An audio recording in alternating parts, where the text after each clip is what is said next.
Hey guys, tonight we slip into a version of France where the air feels thinner, quieter, like someone pressed a giant cosmic mute button over your whole town. It's the summer of 1940, and you specifically, are about to have one of those you probably won't survive this moments in history. Before we get comfortable though, take a moment to like the video and subscribe, but only if you genuinely enjoy what I do here. And because I'm nosy in the friendliest possible way, tell me in the comments what city you're watching from and what time it is for you right now. Now dim the lights, maybe turn on a fan for that soft background hum, and let's ease into tonight's journey together. The first thing you notice is the silence. Not the peaceful kind. No, this is the eerie, predatory silence that happens right before a storm decides you're its main character. Your town in northern France has been living with rumours for weeks. Paris has fallen, the government's fled south, the Germans are closer than anyone wants to admit. And then, suddenly, they're not approaching anymore. They're here.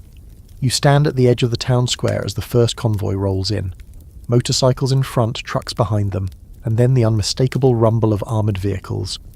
The tricolour flags you grew up seeing flutter from every official building are gone. Vanished in the early dawn hours, replaced with nothing. That emptiness feels like its own symbol. Around you, shutters click closed like a chain reaction. A dog barks once, realises its mistake, then goes silent. Historically, this moment really did hit like a switch being flipped. When German forces entered towns across France, local governments were often given mere minutes to decide how, and whether to respond. You're watching your mayor attempt something resembling authority as he steps forward with a forced half smile, an attempt that lasts only until the German officer in charge casually ignores him and starts directing his men where to set up checkpoints. A little fringe fact here. Some towns tried briefly to negotiate tiny details like, can we keep our phone line? And the Germans almost always said no, unless it benefited them directly. Your stomach tightens as the occupiers plant new signs, bark new rules, and move with that unsettling mechanical precision that tells you this isn't their first takeover. The townsfolk who haven't hidden yet hover near their doorways, perched between curiosity and dread. One woman whispers that this will all be over soon, that some scholars say the Germans only want to ensure the armistice terms. Another neighbour mutters that this is wishful thinking, because the debate over what Germany truly intends, temporary control or something far darker, is already dividing people. You step back as two soldiers march past you, their boots clicking in perfect rhythm. Behind them, a truck unloads supplies, and more ominously, a stack of notices. The first one hammered onto the wall announces in crisp bureaucratic language that the region is now under German administration and subject to curfew. The second, and this one hits harder, declares that weapons must be surrendered immediately. You didn't own a gun, but the words still feel like a lock clicking shut around your life. Far down the street, a little boy waves at a soldier, because kids are kids even when the world's on fire. The soldier looks at him for a long moment, too long, and then turns away. You can't tell if the boy's mother pulls him back because she fears punishment or because she fears sympathy. Already, people are confused about how to behave. Polite, defiant, invisible. There's no guidebook for living under occupation. A truck backfires near you, and you jolt so hard you practically leave your body. A man beside you laughs nervously, the kind of laugh that ends in a cough because terror's sitting on his chest. Under his breath, he mutters a superstition, that if you don't flinch at the Germans, they can't smell your fear. Total nonsense, obviously, but France during occupation is going to be full of homegrown myths like this. Odd little psychological survival tools. By late morning, the rhythm of the town has warped. Normally, by this hour, bakers would be pulling fresh loaves from their ovens, cafes would be rattling with cups and gossip, and the postman would be doing his cheerful shuffle from house to house. Now you watch a German truck block the bridge into town while a soldier tacks up a map showing new, authorised zones. Another thing that really happened, many French towns were physically partitioned overnight, sometimes splitting farms, families, and even streets between allowed and forbidden areas. You wonder which side of the line you'll fall on, not just geographically, but morally, because you can already feel the creeping pressure of choices you aren't ready to make. Late in the afternoon, the town loudspeaker crackles to life, a sound you've never heard before, because until today, it didn't exist. The Germans installed it themselves, fast enough to make your head spin. The message is read in slow, deliberate French. Curfew at 9, no gatherings of more than 3 people, all radios to be registered with the authorities. When that last rule is announced, a few people exchange glances. Radios are going to become a battleground between German propaganda, Vichy messages, and the forbidden broadcast that people will soon risk prison to hear. As you head home, you pass the schoolyard where kids usually play football after lessons. It's empty now except for chalk scraps blowing in the dust. A German officer is measuring a classroom doorway with a clipboard in hand. You overhear him saying something about converting it into an office. The teacher stands beside him, nodding stiffly, like a puppet whose strings have been yanked too hard. By evening the silence returns, thicker now, like it's settling into the soil. You sit by your window and watch a column of soldiers march down the street in the orange glow of sunset. Their boots thump in time with your heartbeat. A debate you heard earlier circles in your mind, whether France truly lost or merely submitted strategically. The argument feels too big for your head right now. You catch yourself touching the windowsill, almost expecting it to feel colder. Maybe it does. Maybe you imagined it. Maybe everything from this day will feel like a fever dream someday. But right now, you're wide awake in your own house, in your own town, as strangers patrol your street and the life you knew becomes history in real time. Curfew starts tonight, but the town begins practicing early, as if everyone collectively agreed to pretend the new rules already apply. By the time the evening shadows stretch across the street like long lazy cats, nobody wants to be caught outside unless they absolutely have to be. You step out just far enough to pull in the last piece of laundry, and even that feels like you're performing a stunt on a tightrope. The air tastes metallic, like rain is coming, but really it's just tension oxidizing on your tongue. You close your shutters carefully, silently, because suddenly sound feels like contraband, and then you hover by the slats so you can watch the street without being seen. You're not the only one lurking in a self-made cave. Here and there, a faint outline in another window gives away someone doing the same thing. Neighbours who used to wave across the way now pretend they don't know each other exists. You catch yourself imagining that if you wave anyway, the Germans will somehow feel the gesture and mark you down as suspicious. Historically, curfews under occupation weren't just about control. They were about psychological domination. When people can't gather after dark, they can't organise, complain, or plan resistance. A German officer once said curfews kept the French mind quiet, which is both very revealing and deeply condescending. You watch as the first patrol walks down your lane, lantern bobbing, boots sharp against the cobblestones. The soldiers don't look at the houses, but you get the sense they know exactly which windows are watching. A cat darts into an alley. One soldier flinches like it's a grenade. You almost snort out a laugh, quietly, but you bite your lip instead. And here's your quirky fact for tonight. In some towns, people claim German patrols were terrified of black cats crossing their path. Completely unproven, possibly apocryphal, and yet the rumour spread so widely that kids started deliberately placing their pets in strategic positions. You glance down at your own cat, asleep on a chair with all the serenity of a being who does not care about fascism. Down the road you hear murmured voices, 2 neighbours having what sounds like a heated argument, but it's impossible to catch the words. People are starting to fight already, and not over anything big, just the small, survival-based calculations that curfews bring. One person wants to hide food scraps in case things get worse. The other wants to keep life normal and avoid looking guilty. A debate you overheard earlier in the day comes back to you. Is obedience the safest strategy, or is it the first step toward losing yourself? There's no consensus, not even among historians today. Some argue compliance protected communities. Others say it only emboldened the occupiers. The church bell rings 8 times, slow, mournful, each chime echoing through empty streets. Usually the bell means evening mass, with parishioners shuffling in, whispering greetings, maybe gossiping about who arrived late or who sat too close to whom tonight. It feels more like a countdown. 8 o'clock, 1 hour left. The sound carries too far, bouncing off walls and drifting into alleyways where no one walks now. You light a candle because electricity is flickering already.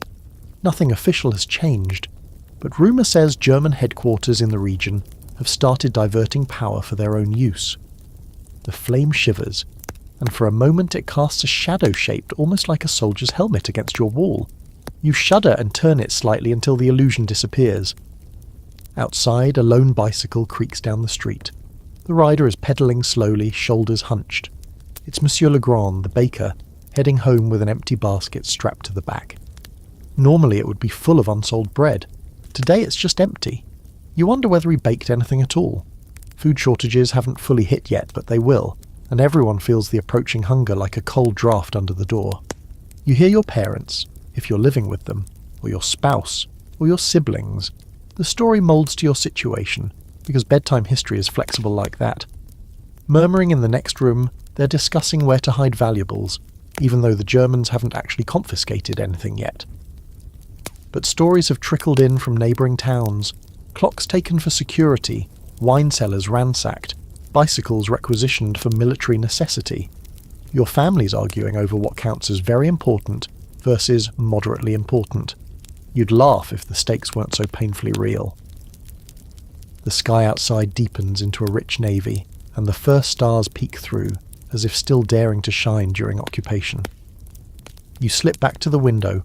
On the opposite side of the street, Madame Fournier is sweeping her doorstep again. She has probably swept the same square metre 6 times today.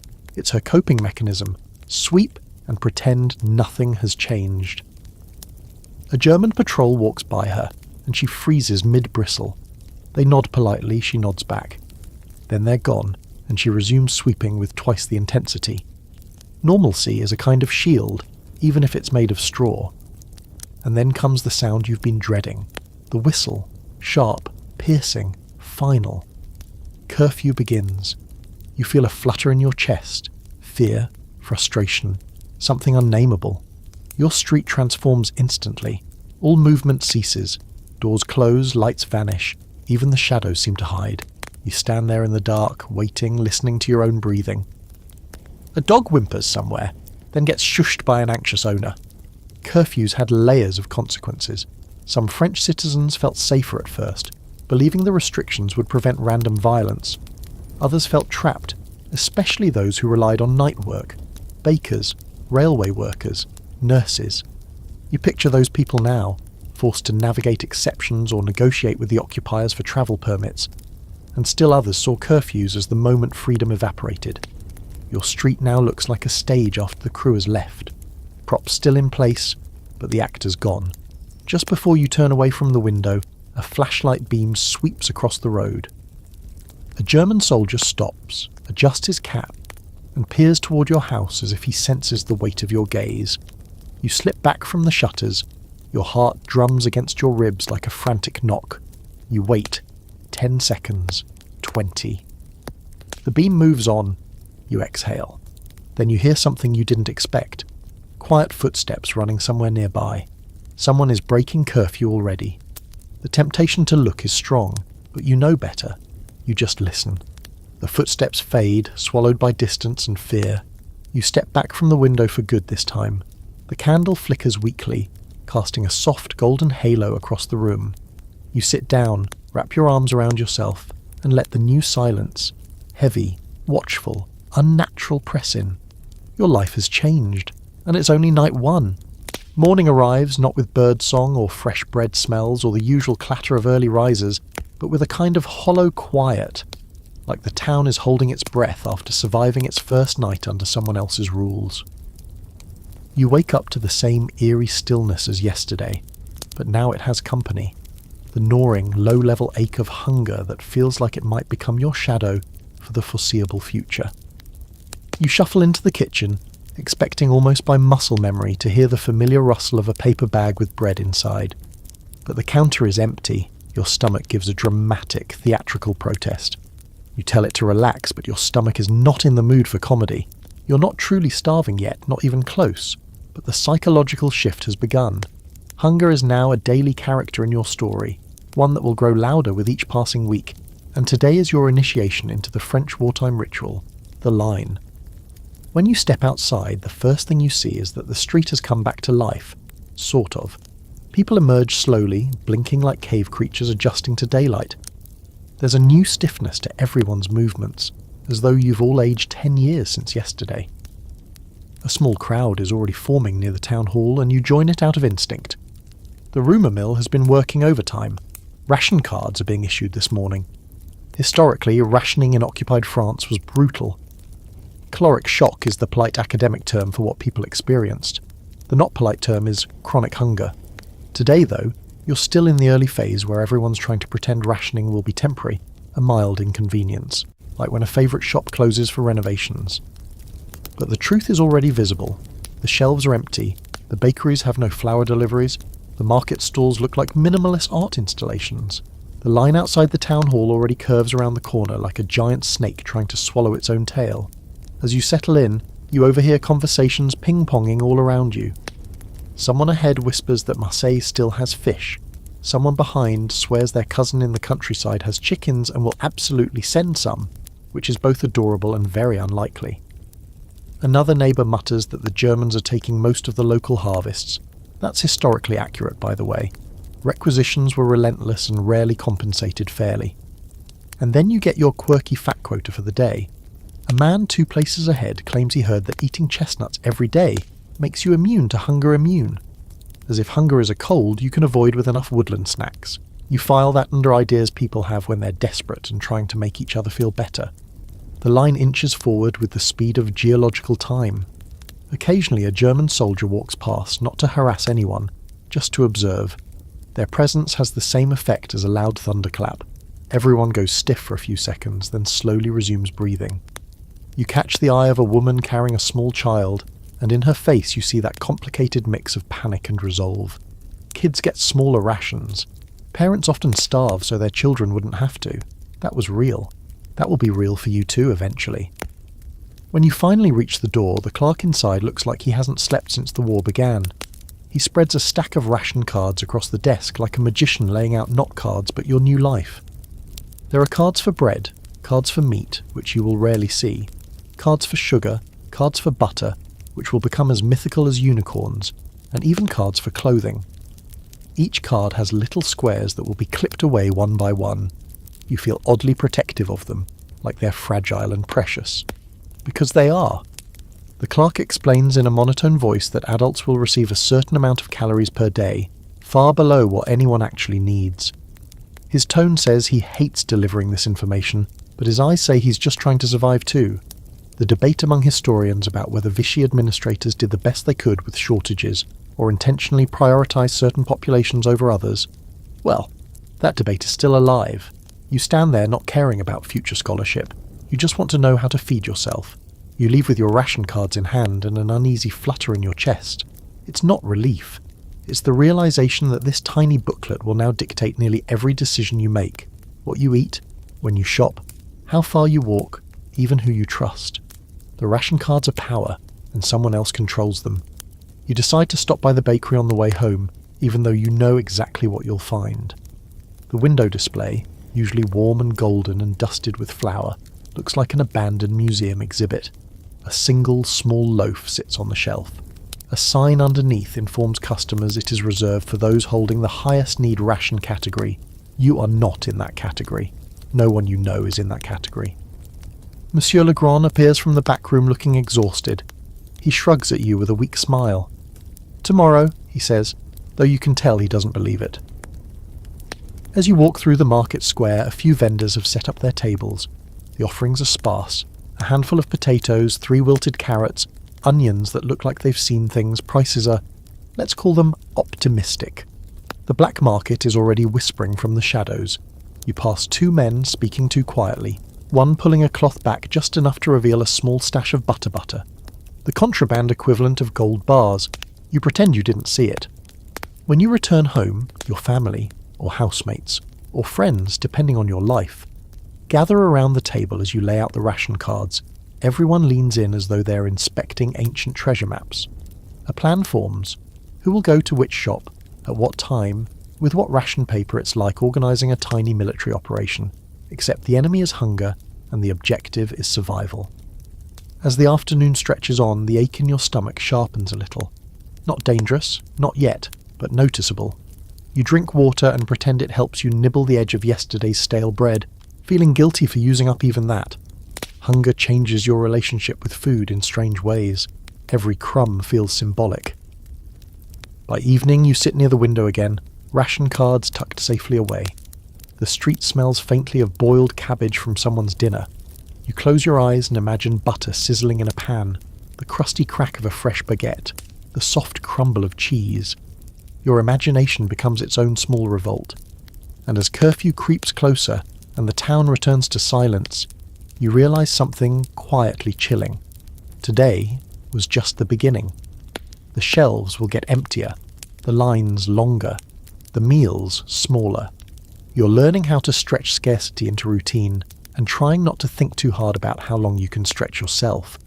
You wake the next morning already tired, as if the night borrowed more from you than it returned. Maybe it's the hunger, maybe it's the curfew, maybe it's the quiet, or maybe it's the unsettling fact that France now has two governments, one you never voted for and another you never wanted, and you're expected to understand which one supposedly represents you. Spoiler, neither feels particularly comforting. You step outside for some morning air, and the town feels strangely normal for a place that's politically split down the middle, like an overripe peach bird's chirp. A cart rattles. Someone complains about the weather. Classic French behaviour even under occupation. But a tension hums underneath everything, a kind of collective side-eye aimed at the future. You make your way toward the square, partly to see what's changed since yesterday, and partly because staying home makes you feel like the walls are listening. As you pass Monsieur Arnaud's cafe, the windows are dark, closed. A sign taped to the door reads, "Shortages," and under that, smaller text, "and other things." You don't need to read between the lines. He means Germans. A crowd has gathered around a newly posted notice on the Mairie wall. You slip in behind two neighbours and tilt your head to read. The paper announces, in stern, neatly typed French, that the area now falls under the administrative oversight of the Vichy government, in cooperation with German authorities. The phrase feels like a bruise. Cooperation. The word tastes wrong. This is the split you've been hearing about. France partitioned into the occupied zone in the north and west, yours, and the so-called free zone to the south under Marshal Pétain. You stare at the notice, thinking about how misleading that word free is. Nothing about this country feels free. Historically speaking, and here's our daily dose of fact, Vichy France wasn't just a puppet state. It had its own agenda, its own ideology, its own willingness to pass harsh policies, sometimes without German prompting. That's the part people debate even today. How much was forced and how much was chosen? Scholars argue over whether the French government collaborated out of necessity, ideology, or a desperate attempt to preserve some semblance of autonomy. The answer, frustratingly, is all three, depending on who you're talking about. You overhear someone mutter that Pétain is a hero from the Great War, a noble old soldier who will shield France from worse harm. Another whispers that he's betrayed the Republic, bending the knee to the occupiers to maintain his power. The debate simmers in real time, right there in the square, even though no one dares speak above a cautious murmur. But the most unsettling thing is how quickly people are choosing sides, or pretending they haven't. As you stand there reading the notice a second time, a man you've known for years, Monsieur Delattre, a quiet bookish fellow, steps forward and says loudly, "At least now things will be orderly. We must have discipline in times like these." His tone is calm, almost rehearsed. The crowd reacts like he's just announced he salts his coffee, a mix of discomfort and disbelief. A woman beside you stiffens. Someone clears their throat pointedly. Two men exchange looks that say, "Ah, so he's one of them now." And here's your fringe fact for the morning. During the early days of Vichy, people who supported Pétain sometimes wore a small pin shaped like an axe, the symbol of the new regime, as a quiet nod of allegiance. You glance at Delatre's lapel just in case. Nothing. But now you're watching him differently. The sign behind him continues hammering home the new reality. All residents must carry identification. Travel between regions may require permits. Schools will follow updated curriculum guidelines, aligned with national values. Nobody says what those values are, but you can guess they don't include liberty, equality, or fraternity. The whole motto has basically been kicked under the table. You head toward the street where the school sits, partly out of curiosity, partly because you need to see what new rules actually look like in a place that used to smell like chalk and ink and childhood. The building looks the same, stone facade, tall windows, a courtyard where kids once argued passionately about who cheated in marbles. But today, the atmosphere is stiff. A German officer speaks with the headmaster, who nods with the desperate enthusiasm of a man hoping not to lose his job. Or worse, a stack of textbooks sits on a table near the entrance. Textbooks you recognise.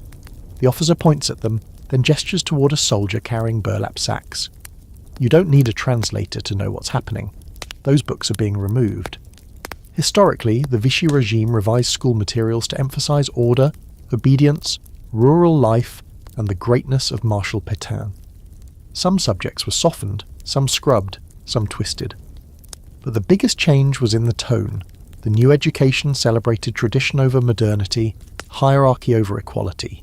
You slip inside the courtyard, unnoticed for the moment. A group of kids cluster near a bench. Their voices are low, but the confusion is loud in their body language. One boy whispers that his older sister said the new regime will bring back morality. Another rolls his eyes so hard you can practically hear them rotate. A girl mutters that her teacher cried this morning before class. The kids don't fully understand what's happening, but they can feel it. Then, the debate you've been hearing whispers of finally reaches your own ears. Two teachers talking near the doorway. One insists compliance is necessary to keep the school open and protect the children. The other quietly argues that going along makes them complicit. Both sound exhausted. Neither sounds convinced. You step back outside, feeling the weight of the town settling onto your shoulders. Everywhere you turn, normal life is being peeled away layer by layer, like wallpaper coming loose from a damp wall, and beneath it is something unfamiliar, unsteady, and deeply uncomfortable. You head home through the back lanes, trying to avoid soldiers and also avoid looking like you're trying to avoid soldiers. A fine art, truly. On the way, you pass a new poster plastered on a brick wall. A tall, stern image of Marshal Pétain beneath a slogan praising work, family, fatherland. The old motto, liberté, égalité, fraternité, is nowhere to be seen. It's like someone erased it with a rubber held by a trembling hand. You pause and look at Pétain's printed face, trying to read something there. Wisdom, authority, weariness, or just the hollow calm of a man who believes he's the only one who can steer a sinking ship. A neighbour walks by and mutters under his breath. He may be a hero, but heroes can still make terrible decisions. You don't respond, but you carry the sentence with you. By late afternoon, the town has settled into a sullen rhythm. People pretending this is fine, that this will pass, that cooperation means safety, the Germans patrol. The Vichy notices multiply, the children whisper, and you sit by your window watching the world tilt a little more. Dinner is thin, vegetable scraps boiled into something that technically counts as warm food, but you eat it anyway because ration cards don't care about nostalgia. As the sun dips and the curfew looms, you feel caught between two governments, neither of which feels like yours, and yet the quiet, exhausted truth settles in your chest. You still have choices to make. Small ones for now, bigger ones later, but choices nonetheless. The occupation has begun reshaping your world. The Vichy split begins reshaping your identity. You wake to voices, not loud ones, just the kind of muffled, cautious murmurs that float through thin morning air when people are afraid of being overheard. At first you think it's your family, or your neighbours, or maybe even a stray conversation drifting in through the shutters. But when you open your eyes fully, you realise the voices aren't meant for you at all. They belong to the town itself, low, fragmented, uneasy. You stretch, then freeze halfway through because the floorboards creak, and suddenly every sound you make feels suspicious. Yesterday's Vichy notices are still replaying in your brain like an unwanted radio broadcast, and today they've brought a new companion: self-censorship. You step outside, mostly because sitting indoors with your thoughts is starting to feel like a punishment. The street is unusually tidy, almost too tidy. As if the whole town got up before dawn to sweep away the occupation dust, neighbours move past each other with polite half-smiles, but nobody stops to chat. You can practically hear the unspoken warning: keep your voice down, because today the posters have multiplied. They're everywhere, on the Mary Wall, the bakery door, the post office shutters. Not just Vichy propaganda now, but German notices too. Bold fonts, crisp lines, commands disguised as announcements. At the centre of it all is one you somehow missed yesterday. a bright red sign proclaiming that all cafes and public venues are subject to monitoring, and that anti-German conversation is punishable by arrest. You stare at the words anti-German conversation for a long moment, wondering what qualifies: a complaint, a joke, a sigh too heavy, does whispering count, or thinking too loudly? Historically, censorship under the occupation was a shapeshifter. It wasn't only about banning newspapers or controlling radio broadcasts. It seeped into daily conversation until people edited their own thoughts. Mid-sentence, neighbours, co-workers, even family members became potential risks. Not because they wanted to betray each other, but because survival demanded constant vigilance. As you walk toward the square, you notice a man posting another announcement under the watchful gaze of two German soldiers. It reads, "Report any suspicious activity, cooperation ensures safety." The words are simple, but the meaning is not. It's an invitation to inform, the beginning of a system where people can trade information for protection, or for imagined favour. A woman beside you mutters, barely audible, "Safety for whom?" Then she glances around quickly to see if anyone heard her. You didn't mean to, but your eyes meet for a second, and she looks away with a small, embarrassed nod, as if you've overheard her diary. You keep walking. The atmosphere has changed since yesterday. Conversations happen in clipped fragments. Greetings are shorter, pauses are longer. People calculate the safest version of every word before letting it leave their mouths. Then you hear the first real casualty of censorship, laughter, or rather, the lack of it. At the cafe, well, the former cafe, three men stand in a circle, their expressions serious. One tells a joke. You can tell by his cadence, the timing, the hand gesture. But instead of laughter, they smile silently, politely, like they're attending a funeral for humour itself. The punchline lands with all the enthusiasm of damp laundry. And here's your quirky fact of the day. Despite all the censorship, jokes did survive, but they evolved into dark, coded humour. People told anti-slogans about Pétain, whispered sarcastic versions of official mottos, and invented elaborate metaphors so disguised that even the person telling the joke sometimes forgot what the joke was. You're about to witness your first one.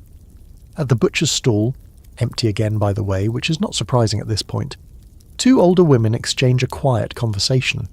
One says, "At least the Germans are helping us lose weight, very considerate of them." The other responds, "Yes, and Pétain is so generous. He gives us less every week." It takes you a second to realise that's the joke. Not funny haha, but funny oh no, this is what humour is now.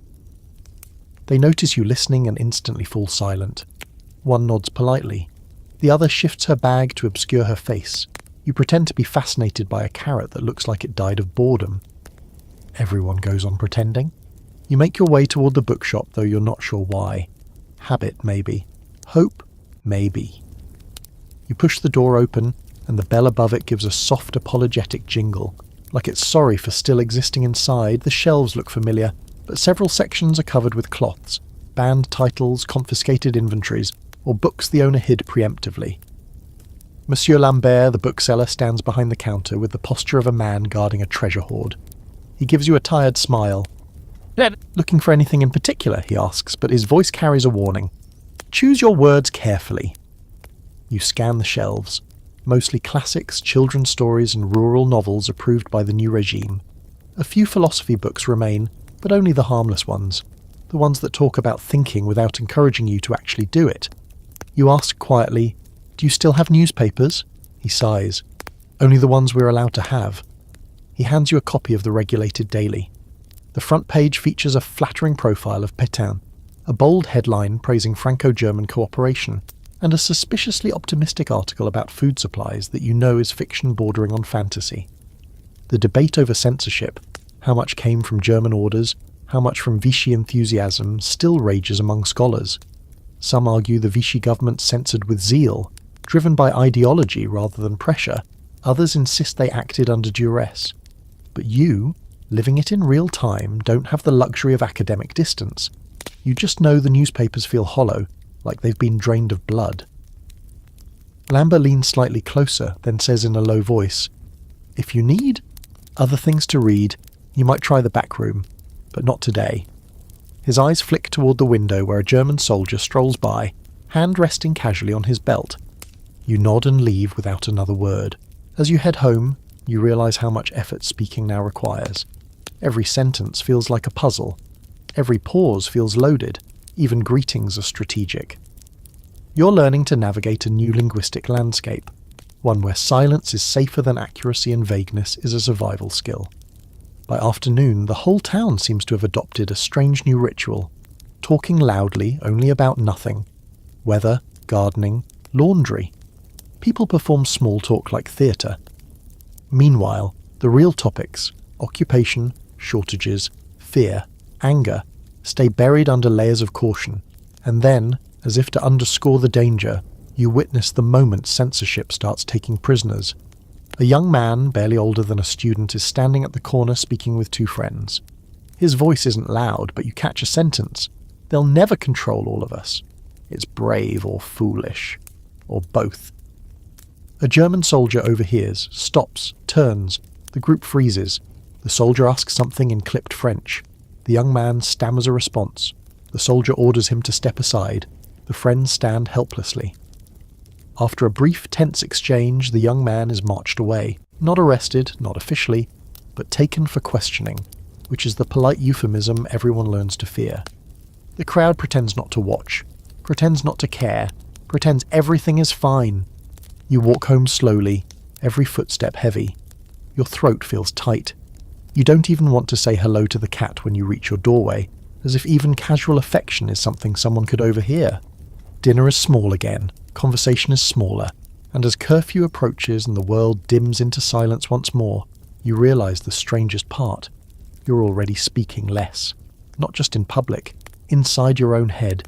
Even your thoughts are treading lightly now, like they're afraid someone might be listening. Morning drifts in like a slow exhale, soft and pale, and for once you're not thinking about food or curfew or whether someone overheard you cough wrong yesterday. No. Today your brain wakes up with one single pulsing thought. The radio. You haven't touched it since the occupation began. It sits on the shelf like a guilty pet, pretending to be harmless. But radios aren't harmless anymore. Radios are battlegrounds between truth, hope, propaganda, and whatever lies the Germans think will keep everyone nicely behaved. You wander into the main room and stare at the wooden box. It looks innocent enough. Warm brown, smooth knobs, that little fabric speaker front that always reminded you of your grandmother's old armchair. But now it might as well be a live grenade with good manners. You touch the dial just with your fingertips gently, and the metal is colder than you remember. Maybe that's dramatic. Maybe you're dramatic. But everyone's dramatic these days. Last night you heard your neighbour whisper something through the courtyard gate. BBC at 2100. They said news about London. He whispered it like a confession, or a blessing, or both. You didn't respond. You pretended you hadn't heard. But that whisper slithered straight into your brain, curled up, and stayed there. You open the shutters just enough to peek outside. A German patrol marches past, boots clicking in metronome precision. They don't glance at your house. Good. You close the shutters again, pretending it's to keep in warmth, though you know it's to keep secrets inside. Historically, the fact for this section, radios became both the lifeline and the leash of occupied France. People who registered their sets were supposed to receive only approved programming, but many didn't register at all. Some hid their radios under floorboards. Some built makeshift antennas in attics. Some risked everything to tune into broadcasts from London, which could bring hope one night and despair the next. And here's your quirky fact. People sometimes stuck a potato over the knob to remember which station not to touch while family members slept. The idea was that if someone accidentally bumped into the dial, the potato would fall off and everyone would know something went wrong. Ingenious? Perhaps scientific? Absolutely not. But desperate times call for tuber-based engineering. You don't have a potato handy, but you do have hesitation. Enough that you step back from the radio and pretend you came into the room for something else entirely, like sitting. Yes, sitting. You last less than 5 minutes. The radio pulls your eyes again like a magnet made of pure guilt. You check the window once more. The street is calm. Too calm. Suspiciously calm. Which might just be what a normal street looks like now, but you're not ready to accept normal under occupation as a real phrase. You kneel beside the table, lean in and turn the radio on. A soft crackle, a hiss, a tiny pop, and then German-approved music. Violins, elegant, sterile, the kind of music that floats around without touching anything emotionally. You let it play while watching the doorway like you expect someone to burst in yelling, "Ha! Ha! Caught!" Nobody does. So you take a breath and start to turn the dial, slowly, slowly, slowly. Voices fade in and out, some French, some heavily accented French, some monotone, some way too cheerful. You skim through stations like you're testing water with your fingertips, careful not to slip too deep too fast. Then you hit a wall of static. This is the forbidden zone, literally. Rumour has it that certain frequencies hum at certain hours. London hours, resistance hours, hours that get people arrested. You wait. The static shifts and crackles like someone is shuffling papers right next to your ear. You lean closer, a faint beat, a murmur. Then, ici Londres. Your heart slams so hard you think it might bruise your ribs from the inside. Le français parle au français. The words are soft, distant, and yet sharper than anything you've heard since the occupation began. It feels like someone opening a window in a sealed room, air rushes in. Hope, too. Dangerous hope. You inch the dial again, fine-tuning. The voice becomes clearer, a British accent trying its hardest to sound French, but landing somewhere between charming and please stop. Tonight the broadcast lists updates from abroad. News of RAF bombings, a report on food conditions in Paris, a speech urging citizens not to give in, and then cryptic messages, seemingly nonsensical phrases that reportedly carry codes to resistance cells. Le dahlia rouge fleurira demain. Les horlogers n'aiment pas les dimanches. Le poisson chante encore. You have no idea what any of it means, but the sentences give you chills. Other listeners in other towns, in other dim rooms just like this one, know exactly what these words tell them to do. Here comes our scholarly debate. Historians still argue just how effective BBC-coded messages really were. Some claim they were vital, brief sparks that ignited resistance actions across the country. Others argue they were chaotic, inconsistent, and sometimes, well, too poetic for their own good. But you're not thinking like a historian right now. You're thinking like someone who might get arrested for listening to any of this. Your fingers hover over the dial, ready to switch back to polite German violins if a floorboard squeaks wrong. Suddenly, a knock. You nearly swallow your own tongue. It's light, polite, too polite. You slam the dial back. The violins return instantly. Your hands are shaking. You turn the radio off completely, shove it under a folded cloth, and try to look casual, like someone enjoying a nice legal propaganda-filled morning. The knock comes again. You open the door just enough to see who it is. It's not a German soldier. It's your neighbour, Madame Fournier, the one with the unstoppable broom. She steps inside without waiting for an invitation, clutching a basket of something that definitely does not smell like vegetables. "I brought a little soup," she says. "Carrot and, well, carrot." You thank her. She sets the basket down, and then, because she's lived a life long enough to sense what people don't say, she leans in slightly and whispers, "Next time, turn the volume lower." Your stomach flips. She heard you. But she's not reporting you. Instead, she smiles. A tiny, knowing smile that makes her look younger for a moment and adds, 9 o'clock tonight. They'll read a message about the North people should hear it. And just like that, she leaves. You close the door carefully, press your back against it, and exhale. The radio is quiet again, but it feels louder than ever. Tonight, you'll listen. Carefully. Fearfully. Hopefully. Because in a world where truth has been rationed just like butter and bread, those faint voices from across the channel feel like the closest thing to freedom you can still touch. You don't sleep much, not because of fear this time, but because the words Ici Londres are still pinging around your skull like a trapped firefly. By the time dawn starts smearing pale watercolour light across your room, you're already awake, listening to the quiet breathing of a house that pretends everything is normal. It isn't. Nothing is. Not even school. Today you're heading there, not as a student necessarily, age is flexible in this story, remember, but as someone who has to see what's happening inside those old stone walls. School used to be predictable. Chalk squeaks, ink stains on your fingers, teachers who smelled faintly of pipe tobacco or lavender, playground debates about who cheated at marbles. But now the place has been soaking in occupation for a few days, and you can feel the difference before you even step inside. Children gather outside the gate with a strange combination of excitement and dread. Kids can sense adult tension like dogs sense storms. They huddle in tight clusters, whispering about the new rules, the soldiers who were measuring door frames yesterday, and whether their favourite teacher has been taken. Nobody defines taken. They don't have to. You hear someone say there's a new textbook for civics class. Someone else says all lessons start with a pledge now. Kids swapping rumours, some true, some wildly fringe, some too plausible for comfort. Here's your historical fact. The Vichy education reforms were real and swift. Emphasis shifted to discipline, patriotism toward the new France, rural values, and loyalty to Marshal Pétain teachers received strict guidelines. Math problems replaced trains with farms and productive workers. Civic lessons praised hierarchy. Even songs changed. As you enter the courtyard, the headmaster stands stiffly near the door like he's monitoring a royal inspection.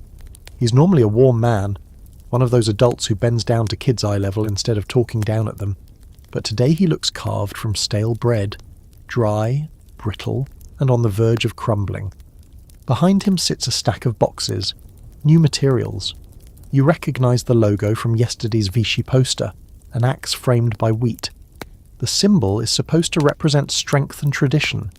It mostly looks like someone got too enthusiastic during woodworking class. Inside the classroom, the changes hit you instantly. The walls feel bare. Posters of the Republic's founding ideals. Gone. Maps of Europe. Simplified. A large portrait of Pétain hangs at the front of the room, his expression stern but grandfatherly, like he's about to tell everyone they've disappointed him again. A small French flag sits beside his picture, but it's been replaced by one with the new motto, Travail, Famille, Patrie. Work, family, fatherland. You take a seat, front or back, wherever your instincts tell you it's safer, and watch as the teacher enters. She looks exhausted, as if someone drained half the colour from her life overnight.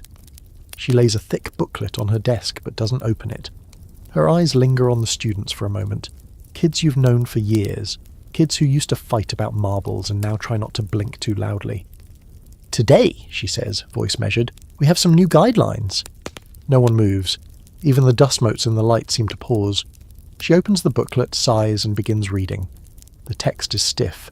National values, obedience, respect for order, hard work, loyalty. You watch her mouth form the words, but her eyes say something else entirely. I don't believe this. I have to say it anyway. Halfway through, a boy raises his hand. Brave kid, or reckless, or just too young to understand danger. Madame, he says timidly, what happened to the old motto? The room freezes. Even the birds outside stop singing. The teacher stops reading, closes the booklet gently, as if worried it might explode, and looks at the class.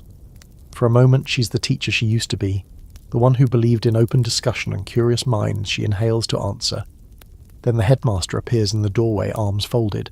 Her answer shrinks before it can be born. We follow the new motto, she says quietly. Change is part of life. But you saw it, the flicker of rebellion behind her eyes. Small but real. Your quirky fact of the day. Some teachers resisted in subtle ways. They forgot to use new textbooks, or they taught banned poems during recess, or they assigned essays that gently questioned authority. One famously taught geometry using imaginary resistance fighters sneaking through triangles. Genius. Your teacher tries something of her own now. She assigns a writing exercise. Describe your ideal community. Seems harmless, but it's an open invitation for the kids to imagine something other than the reality shaped by occupation. A tiny doorway to old values. The headmaster eyes her suspiciously from the hall. She pretends not to notice. As class continues, you hear murmurs behind you. Kids worried about rationing, kids confused about Pétain, kids terrified because one of their Jewish classmates hasn't been seen since yesterday. No one says the word roundup, but everyone is thinking it. Then comes the scholarly debate for this section. Historians still argue over how much agency teachers retained under Vichy. Some say they adapted reluctantly, but still protected students in small ways. Others say compliance was widespread. But on the ground, in this classroom, you can see the truth is messy. This teacher is walking a tightrope. Say too much, risk arrest. Say too little, abandon her students. Midway through the lesson, a German officer walks past the open door. He doesn't look inside, but the entire class goes silent anyway, like a flock of birds sensing a hawk overhead. You keep writing, trying to seem invisible. When recess comes, the kids scatter into the yard, but the energy is off. Instead of games, they gather in clusters, whispering fiercely. You catch one group reenacting the radio-coded phrases they overheard adults mention. The red dahlia will bloom tomorrow. No, it means something with trains. My uncle says it's about parachutes. My mother says to forget I heard it. Kids absorbing resistance messages like riddles, terrifying and somehow impressive. You wander toward the teacher's corner near the chestnut tree. 2 teachers stand there speaking in low tones. We can't teach everything they want, one says. Half of it contradicts reality. The parents will blame us, the other replies. Or worse, they'll report us. You step away before they notice you. You're collecting secrets like lint at this point. Back inside, the afternoon begins with history class. The teacher reads from the new Vichy-approved text, praising Pétain, glorifying rural traditions, erasing the Republic's achievements with the delicacy of a sledgehammer. You watch the kids' faces, confusion, skepticism, resignation. Learning itself has become propaganda. When the day wraps up, you help stack chairs, mostly to linger. As you're leaving, the teacher stops you by the doorway. She leans in and in the softest whisper says, "Not everything in the book is true. Remember that."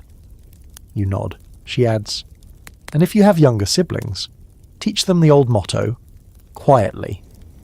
You step outside into the fading afternoon light, feeling heavier and lighter at the same time. Heavier with responsibility, lighter with the knowledge that resistance, small, quiet, careful, already lives in the school. As you walk home, children spill out onto the street, some humming new patriotic songs, others pointedly humming the old ones out of stubbornness. A girl clutches a banned book beneath her coat. A boy recites a poem under his breath, pretending it isn't one that disappeared from the curriculum. School has changed, but not entirely, not yet. Because as long as even one teacher whispers the truth, learning still has a pulse. You leave the school feeling like you've stepped out of a parallel universe, one where the walls listen, books disappear in daylight, and even multiplication tables have been polished for ideological shine. But as you walk back through town, the next reality hits you even harder. It isn't just the schools bending, it's the whole town. And some people are bending more willingly than others. You turn onto the main street and immediately see them. 3 local officials standing outside the mairie, speaking with a German officer in that painfully polite way you've only ever heard at awkward family dinners or when someone tries to return a sweater without a receipt. Except this isn't awkward politeness. It's something else. Something closer to cooperation or collaboration. The officials smile a little too widely. They nod too quickly. They gesture like they're performing in a play called How to Impress the Occupiers Without Looking Desperate. You slow your walk just slightly, pretending to admire the window of the cobbler's shop while you eavesdrop. It's a new hobby, a survival skill, and a danger all rolled into one. "We can help coordinate requisitions," one official offers. "We want to ensure stability," says another. "We all desire peace," adds the third, with a tone that makes peace sound suspiciously like obedience. The German officer listens, poker-faced. You can't tell if he's amused or bored or just marking time until lunch, but the eagerness of the French officials is unmistakable. One even pulls out a notebook with a little too much enthusiasm, ready to jot down orders like a star student. You step away before you're noticed, but the sight stays with you. Because here's your historical fact of the day. Local collaboration wasn't rare. Some officials cooperated out of fear, some out of opportunism, some genuinely believed working with the Germans would protect their communities, and some, uncomfortably enough, believed it was the future. But collaboration wasn't always so visible. Sometimes it wore polite smiles, sometimes it hid behind necessary adjustments. Sometimes it looked like your neighbour trying to get a little extra coal for winter through the right connections. You continue down the street and the town feels different. More eyes watching, more doors half open, more conversations dying the moment you get close. It's like the entire population is developing a collective flinch. You pass the tailor's shop next. The tailor, Monsieur Dupré, normally a soft-spoken man with a permanent expression of gentle confusion, is inside measuring a German soldier for a new uniform jacket. The soldier looks bored. Dupré looks uncomfortable, not terrified, not eager. Just a man doing a job because he needs to eat. His wife is sick. His son is away. You remind yourself that survival is messy, and morality gets blurry fast during occupation. Then, to your surprise, you hear someone hiss your name. You turn. It's Leia, the baker's daughter, sleeves rolled up, hair pinned back, flour smudged across one cheek. She waves you toward an alley. You follow, because she looks like someone who either has a secret or a corpse hidden behind the crates. Hopefully the secret. "Did you see them?" she whispers, nodding toward the Mary. "Hard to miss," you say. She scowls. "My father says they'll hand over anyone the Germans want if it means they get to keep their positions." That's dramatic. It's not dramatic if it's true. She's got you there. She reaches into her apron pocket and pulls out a small folded paper. She glances around, then presses it into your hand. It's a list. Names, addresses, notes in shorthand. You freeze. "What is this?" she swallows. "People the Germans asked about." "Asked how?" "They gave the list to the mayor's office this morning. They want to know who they are, who they talk to, what they do. My father heard because he brought bread. They don't know if it's for rationing or surveillance or something else." You unfold the list just enough to see the first few names. You recognise at least 2 of them. People who definitely aren't dangerous. People who definitely haven't done anything worth being asked about. People who have opinions, sometimes too loud opinions. You fold the list back up fast and push it into her hands. "You shouldn't show me this." "I know," she whispers. "I showed you anyway." For a moment you just stare at her, heart thudding. She looks scared but also stubborn. The textbook expression of someone who's decided fear isn't enough reason to stay quiet. "What are you going to do?" you ask. She shrugs, shoulders tight. "I don't know. Tell a few people I trust. Hide the rest from the ones I don't." You nod, though you're not sure what that means exactly. You part ways, and she goes back to the bakery, her steps quick and clipped. As you walk farther, you notice more examples of subtle collaboration. A butcher chatting too warmly with a German officer. A shopkeeper placing German language labels on shelves. A family hanging a small flag outside, a kind of preemptive self-preservation. People edging closer to the occupiers, hoping to buy safety with compliance. Not everyone, though. You pass a house whose shutters slam shut the moment a German patrol appears. A mother pulls her child inside so fast the kid leaves a chalk hopscotch unfinished. A man pretending to fix his fence mutters a curse under his breath as soldiers walk by. Ordinary defiance, tiny rebellions. Collaboration and resistance are happening side by side like 2 vines fighting for the same trellis. By early afternoon, you reach the cafe, recently closed due to shortages and other things, and find Monsieur Arnaud scrubbing graffiti off the side wall. In faint letters you can still read, "Mort aux Boches," death to the Huns, a dangerous slogan, a reckless one. Arnaud scrubs as he mutters, "Idiots, brave idiots." You ask him if he knows who wrote it. He shakes his head. "And I don't want to know.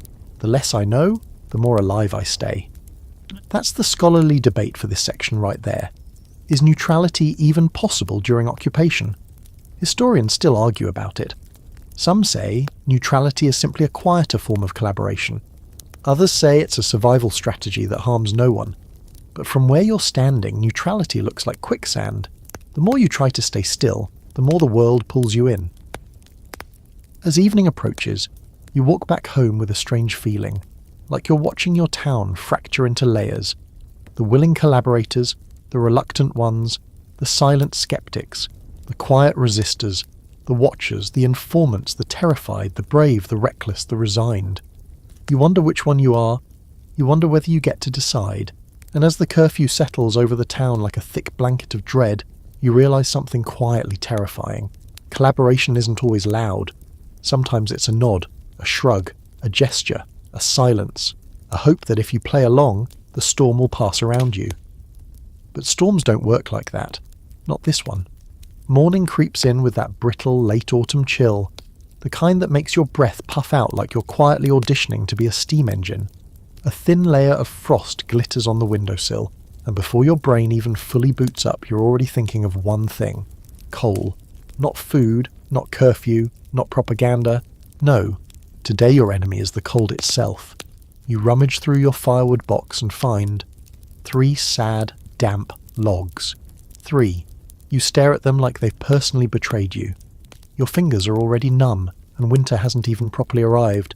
You can practically hear the future whispering, "You're going to freeze. Maybe not today, but soon." You step outside, rubbing your hands together for both warmth and courage. The street is lined with people all heading in the same direction, toward the depot near the rail yard. A coal delivery came in last night. Rumour says so anyway, and in occupied France, rumour is basically the national currency. As you walk, you notice how everyone is bundled in layers that don't quite match. Coats patched with stuffing, scarves knitted from leftover yarn, gloves missing fingers. The shortage of fabric means people mend clothing with whatever they can find. It makes the entire town look like a collection of scarecrows trying their best. Your daily historical fact arrives early today. Coal shortages in occupied France were brutal. Requisitions, damaged rail lines, and prioritised deliveries to German forces left civilians shivering in their own homes. Winters became tests of endurance, creativity, and occasionally shared misery. You reach the depot and stop short. The line is enormous, stretching from the gate, past the warehouse, around the corner, across the little bridge, and into what feels like another time zone. People huddle close, breath mingling, not because they like each other that much, but because shared body heat is better than pride. You join the end of the line and immediately someone behind you mutters, "You should have come earlier." You consider turning around and saying, "I should have also invented central heating and a peaceful Europe while I was at it," but you let it go too early for sarcasm duels. Up ahead you hear arguing, not loud but sharp. Priority goes to families with children. No, priority goes to people with medical notes. No, priority goes to whoever the Germans decide. That last voice earns a few glares, but nobody contradicts it. Not out loud. The line inches forward at the speed of continental drift. You shuffle along, stamping your feet to keep blood from freezing in place. The woman ahead of you, Madame Vallon, complains that she's been burning furniture. Not the good furniture, she clarifies quickly. Just the stool with the wobble, and the table leg we didn't need. You nod sympathetically, though inside you're calculating which piece of your own furniture might become firewood later this winter. Your quirky fact for the day slips in right here. Some families burned walnut shells for warmth, believing the shells produced more heat than regular firewood. Did they? Debatable. Did people believe it? Absolutely. Walnut fire became a small legend in rural areas, part survival tip, part superstition, part wishful thinking. The line moves again. You inch closer to the depot gate. A German soldier stands nearby, monitoring.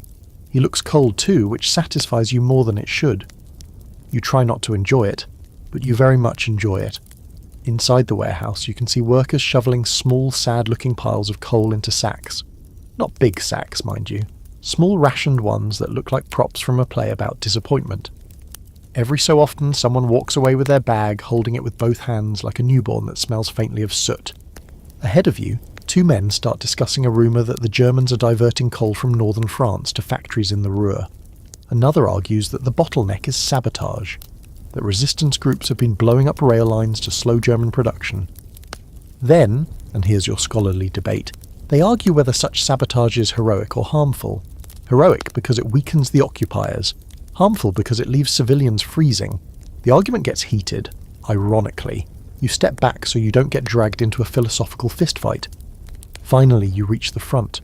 A French official, one of the same overly enthusiastic ones you saw yesterday, stands behind a ledger, checking names with a dramatic flourish of someone who thinks they're performing for a crowd. "Identification?" he asks without looking at you. You hand it over. He scans the page.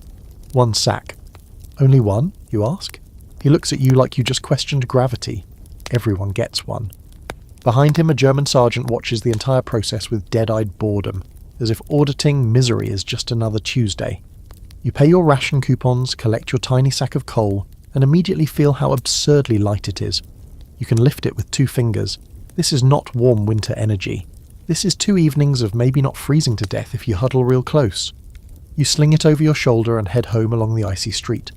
People pass you carrying their own sacks, some clutching them protectively against their chests, others lugging them like reluctant toddlers. A few unlucky ones walk empty-handed, ration cards denied for reasons no one will admit aloud. When you turn onto Rue des Tilleuls, you see something unexpected. The Fournier family's chimney puffing a rich, dark plume of smoke. A good fire, a warm fire, an impossible fire. You slow to watch, and the door swings open. Monsieur Fournier steps out carrying an empty pail. He sees you and stiffens. Not the caught doing something illegal kind of stiff, but the please don't ask questions kind. You nod politely and keep walking. But curiosity claws at you. Where did they get all that coal? Later at home, as you portion out your tiny ration into the wood stove like a medieval alchemist, you can't stop thinking about it. So you go digging. Figuratively, not literally. Though that might happen later this winter.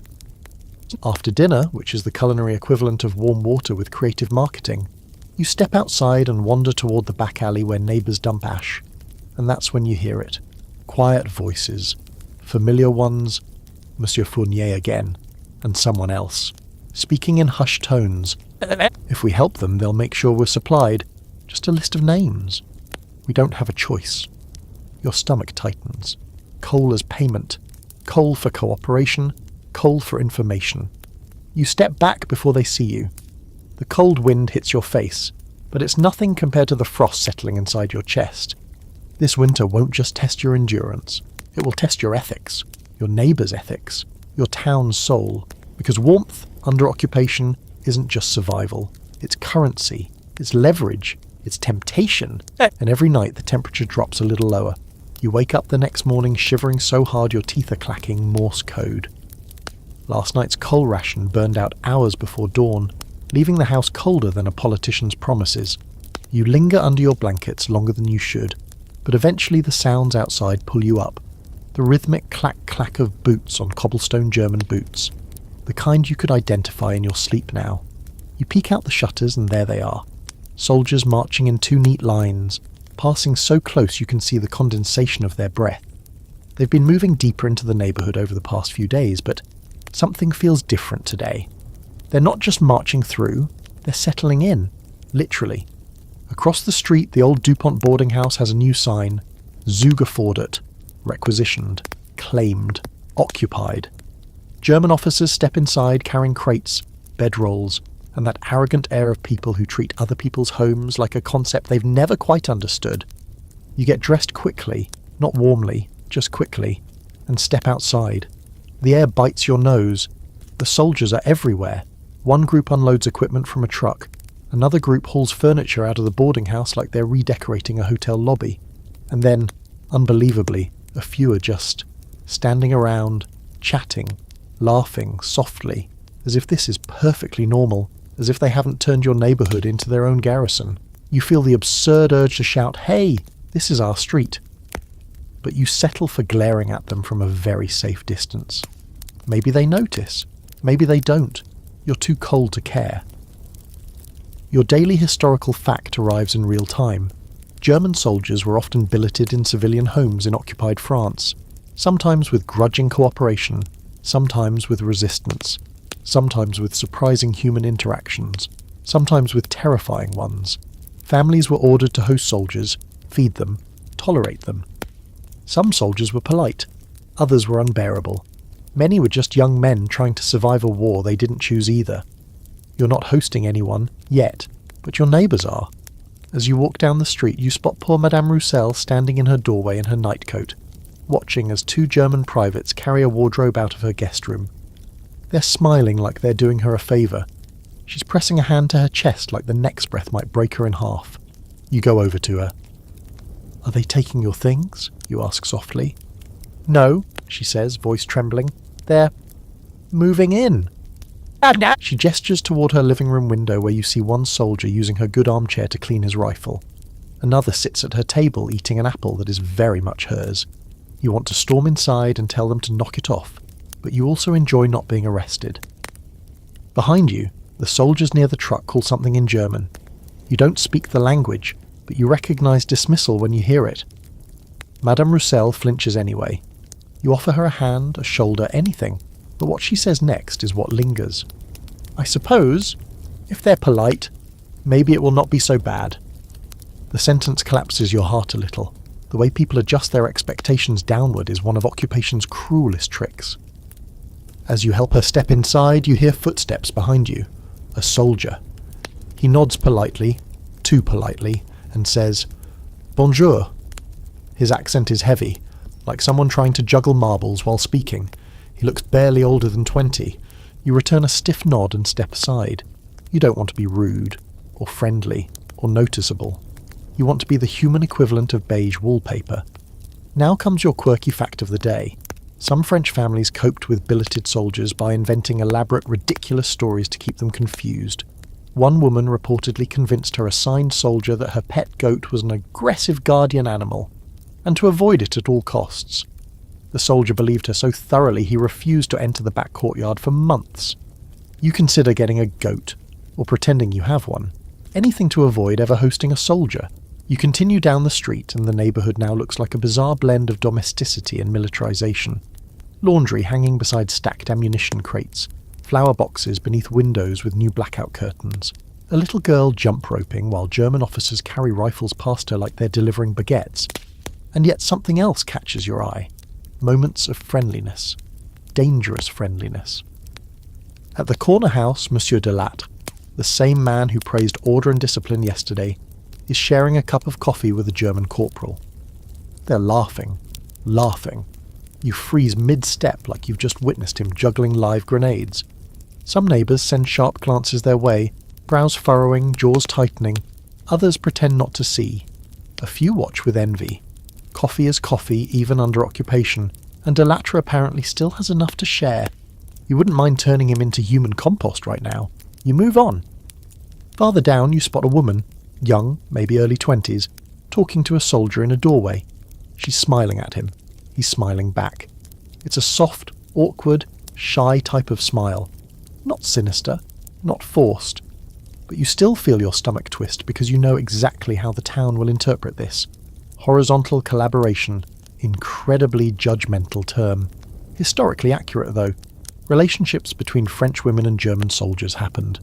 Sometimes out of desperation, sometimes out of real affection, sometimes out of survival. But the consequences were brutal: public shaming, shaved heads, social exile after liberation. You watch her for a second too long, then walk away before your thoughts become accusations. By midday you stop by the cafe, which you know is closed, but the owner has the door half open. He waves you in quietly. Inside the air is warm. Miraculously, he has a small stove burning in the corner. "Got scraps of wood," he explains, "from broken crates the soldiers left behind." Smart man. As you warm your hands, he leans closer and whispers, "They're setting up an officer's mess in the old boarding house. High-ranking ones. Keep your head down. They drink. They talk. They notice things." You nod. He continues, "Someone said they're searching for translators, locals who speak German." You raise an eyebrow. "And why would anyone volunteer for that?" He shrugs. "Warm rooms, better food, and some people like the idea of being on the inside." Translation. Collaboration with perks. You leave the cafe and walk home the long way, avoiding the soldiers as much as possible. But the truth hits you hard. You can't avoid them. They're everywhere. On every street, at every corner, in the homes of people you've known forever. That's the scholarly debate of the day. Historians argue whether living close to the occupier made people more cooperative or more resistant. Some say proximity softened attitudes. Soldiers became individuals rather than symbols. Others argue it fueled anger, daily reminders of humiliation. You're not angry right now. You're tired, uneasy, cold, hungry, confused, and deeply aware that these soldiers aren't going anywhere. As you approach your door, you see a soldier leaning against a nearby lamppost. He nods at you. You nod back automatically. For a split second, you notice how young he is, how thin, how exhausted. Then you notice his rifle again, and your sympathy collapses into dust. This is your street, your town, your life, and now you share it with the armed strangers who eat better than you, sleep warmer than you, and stand in the place where your future was supposed to be. You slip inside your house, lock the door, and press your back against it. The boots keep marching outside, and winter keeps coming. You don't even make it to the window this morning before you feel it. The whispering. It's everywhere. In the hallway, in the courtyard, in the street, in your own head. Not loud enough to call talk, not soft enough to call silence. Just whispering. The new soundtrack of your town. You pull on your coat, which at this point is more patch than fabric, and step outside. Frost glitters on the cobblestones. The sky looks washed out, tired, like even the weather is worn down by occupation. And there in the distance, leaning against walls, heading towards shops, exchanging glances that are fast enough to miss if you blink, are the people who keep the rumours alive. The whispers about the resistance, not the movie version, not the bold posters or heroic unmasked leaders, just the whispers, the clues, the shadows. You head toward the bakery, partly because you need your daily disappointment, aka bread, though calling it bread is generous, partly because the bakery is where you hear the best rumours. Plus, Leia is there, and she has the face of someone who knows things she shouldn't. She greets you with a nod, the same nod she gave you the day she handed you the list of names. The nod that says, "You and I are in a club now, and it's not the fun kind." She packs your sad little ration loaf and leans in, whisper close. "Did you hear about the sabotage last night?" she asks. You haven't. Your eyebrows rise. "The rail line, outside town. Someone cut the telegraph wires." She glances around. "Someone local."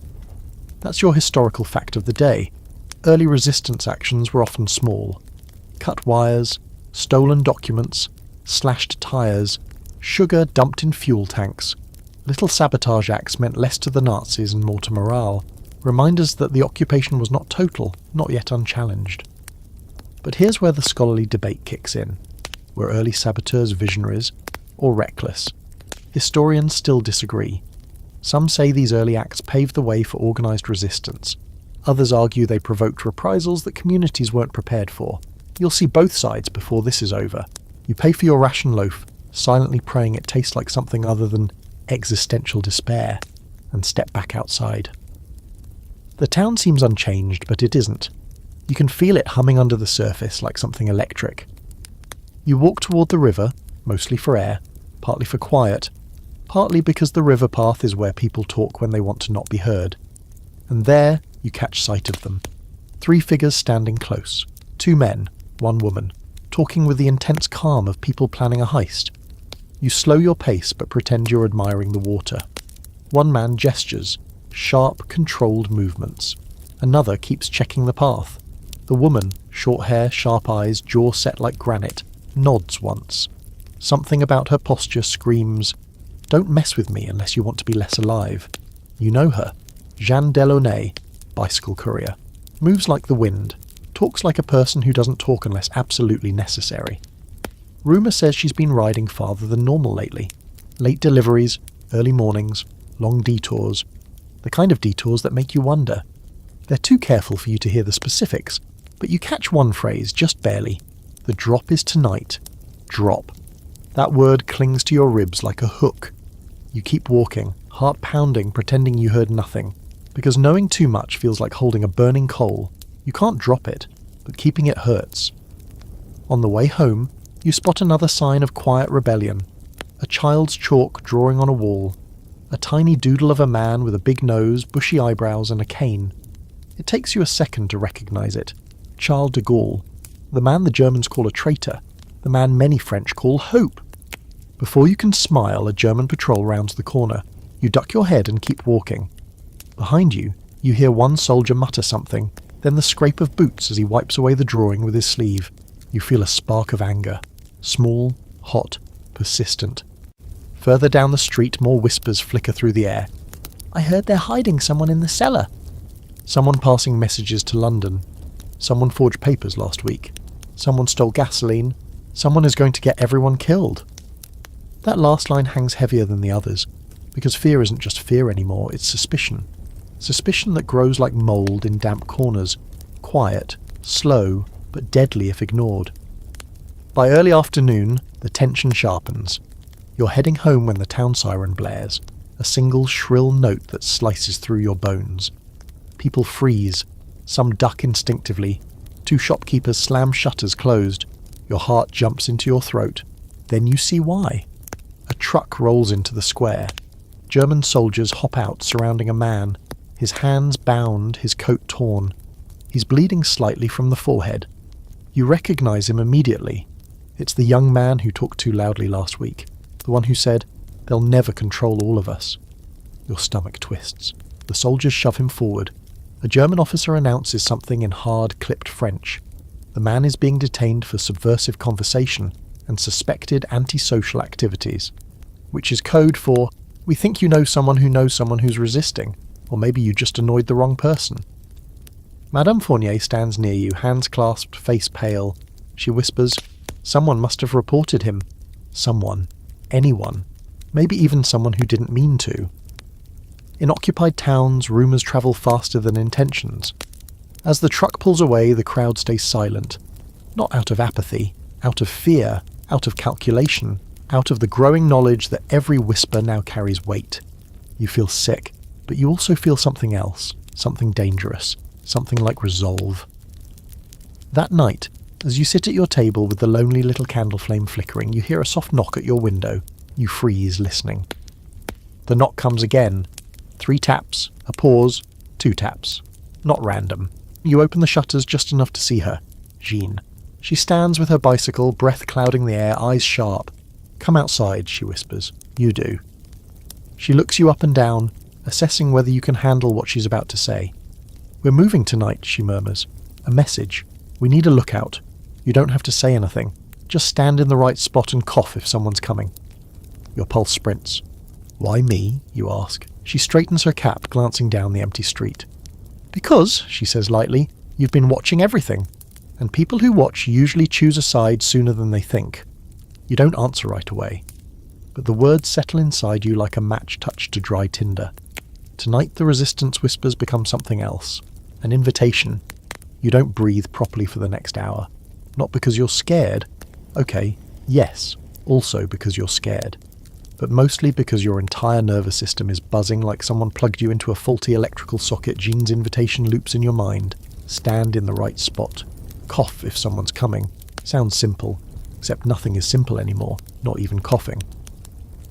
But when the church bell strikes 10, its solemn, hollow notes spilling across the rooftops, you're already slipping out the back door with your coat buttoned up to your throat. Curfew started an hour ago, which means you're not just breaking a rule, you're doing it with intent, with purpose, with the kind of shaky adrenaline that makes your hands feel too big for your wrists. The night air is knife-sharp, crisp, moonless. The kind of dark that swallows you whole if you step too far from the street lamps. You take the back alleys, where the cobblestones are uneven, where the shadows feel thicker, where the Germans rarely patrol unless they're bored or suspicious. Lucky you, they're usually suspicious. When you reach the old cooper's workshop, Jeanne is already there, straddling her bicycle like she's preparing for the Tour de France. Except instead of a race number, she wears a scarf pulled high over her mouth. 2 men stand beside her, faces half hidden, voices low. You recognize one of them. The wiry man from the river path with the sharp gestures, the other you've never seen before, which is, honestly, even more terrifying. Jean nods toward you. You're late, she says. You check your pocket watch, she's wrong. You're 2 minutes early, but you don't correct her. People who cut telegraph wires get to be wrong sometimes. She hands you a tiny folded slip of paper. Just in case, she murmurs. You unfold it. It's a simple sketch. A map of 2 streets, 1 alley, and a little X. That's your post, she says. You squint. That's not even a corner. It's a corner if you believe in yourself, she says, deadpan. She's kidding. Maybe. Hard to tell with Jean. Your job is exactly what she told you earlier. Stand in the shadowed bend of an alley behind the Mary, keep watch for German patrols, and cough twice if danger appears twice. Not once, not 3 times, 2. You rehearse it in your head like you're preparing for a musical solo you didn't audition for. Before you leave, Jean grabs your sleeve and pulls you a little closer.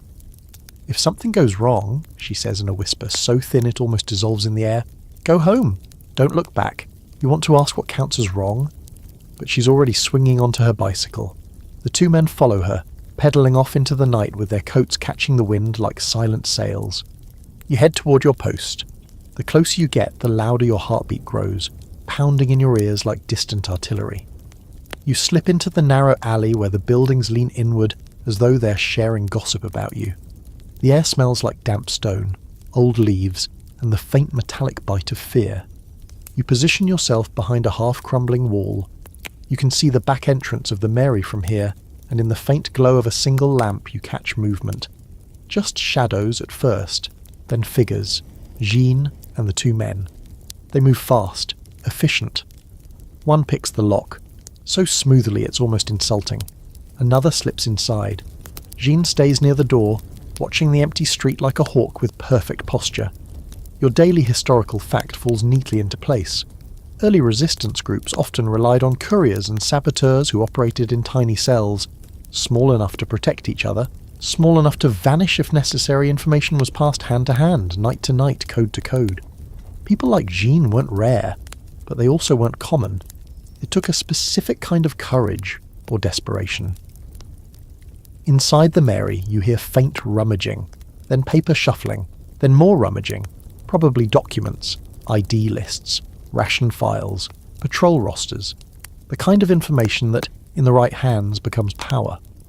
Then comes your quirky fact of the night. During the occupation, some resistance members stole stamps, literal rubber stamps, because forged papers weren't believable without the right seal, and stealing stamps was considered one of the highest value heists people risked their lives for stationery. Tonight feels a bit like one of those missions.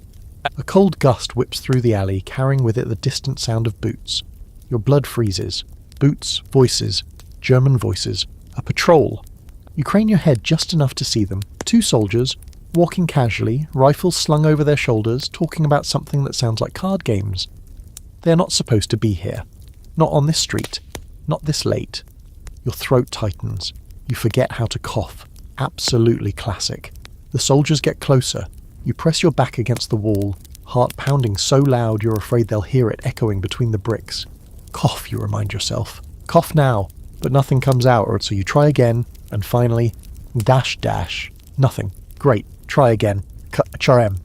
Too loud? Too quiet? Too weird? You have no idea. But Jean hears it. She freezes at the door, eyes snapping toward you like you just yelled fire in a crowded theatre. She whistles, a tiny bird-like trill, and the 2 men inside emerge instantly, clutching documents under their coats. The soldiers turn the corner before you can blink. Jean and the men flatten themselves against the shadows. You do the same, praying the night is on your side. The soldiers pause. One shines a flashlight across the cobblestones. The beam sweeps dangerously close to you. You don't breathe. The beam moves on. The soldiers walk past the Mary door, past you, past the alley. Only when their footsteps fade into the distance do you realize your nails have dug tiny crescents into your palms. Jean exhales. You hear it even across the distance. Then she gestures sharply. Time to go. The 3 of them hop onto their bicycles and vanish into the dark, riding fast, documents rustling in their coats like contraband birds. You follow much more slowly, because your legs are currently made of stale baguette.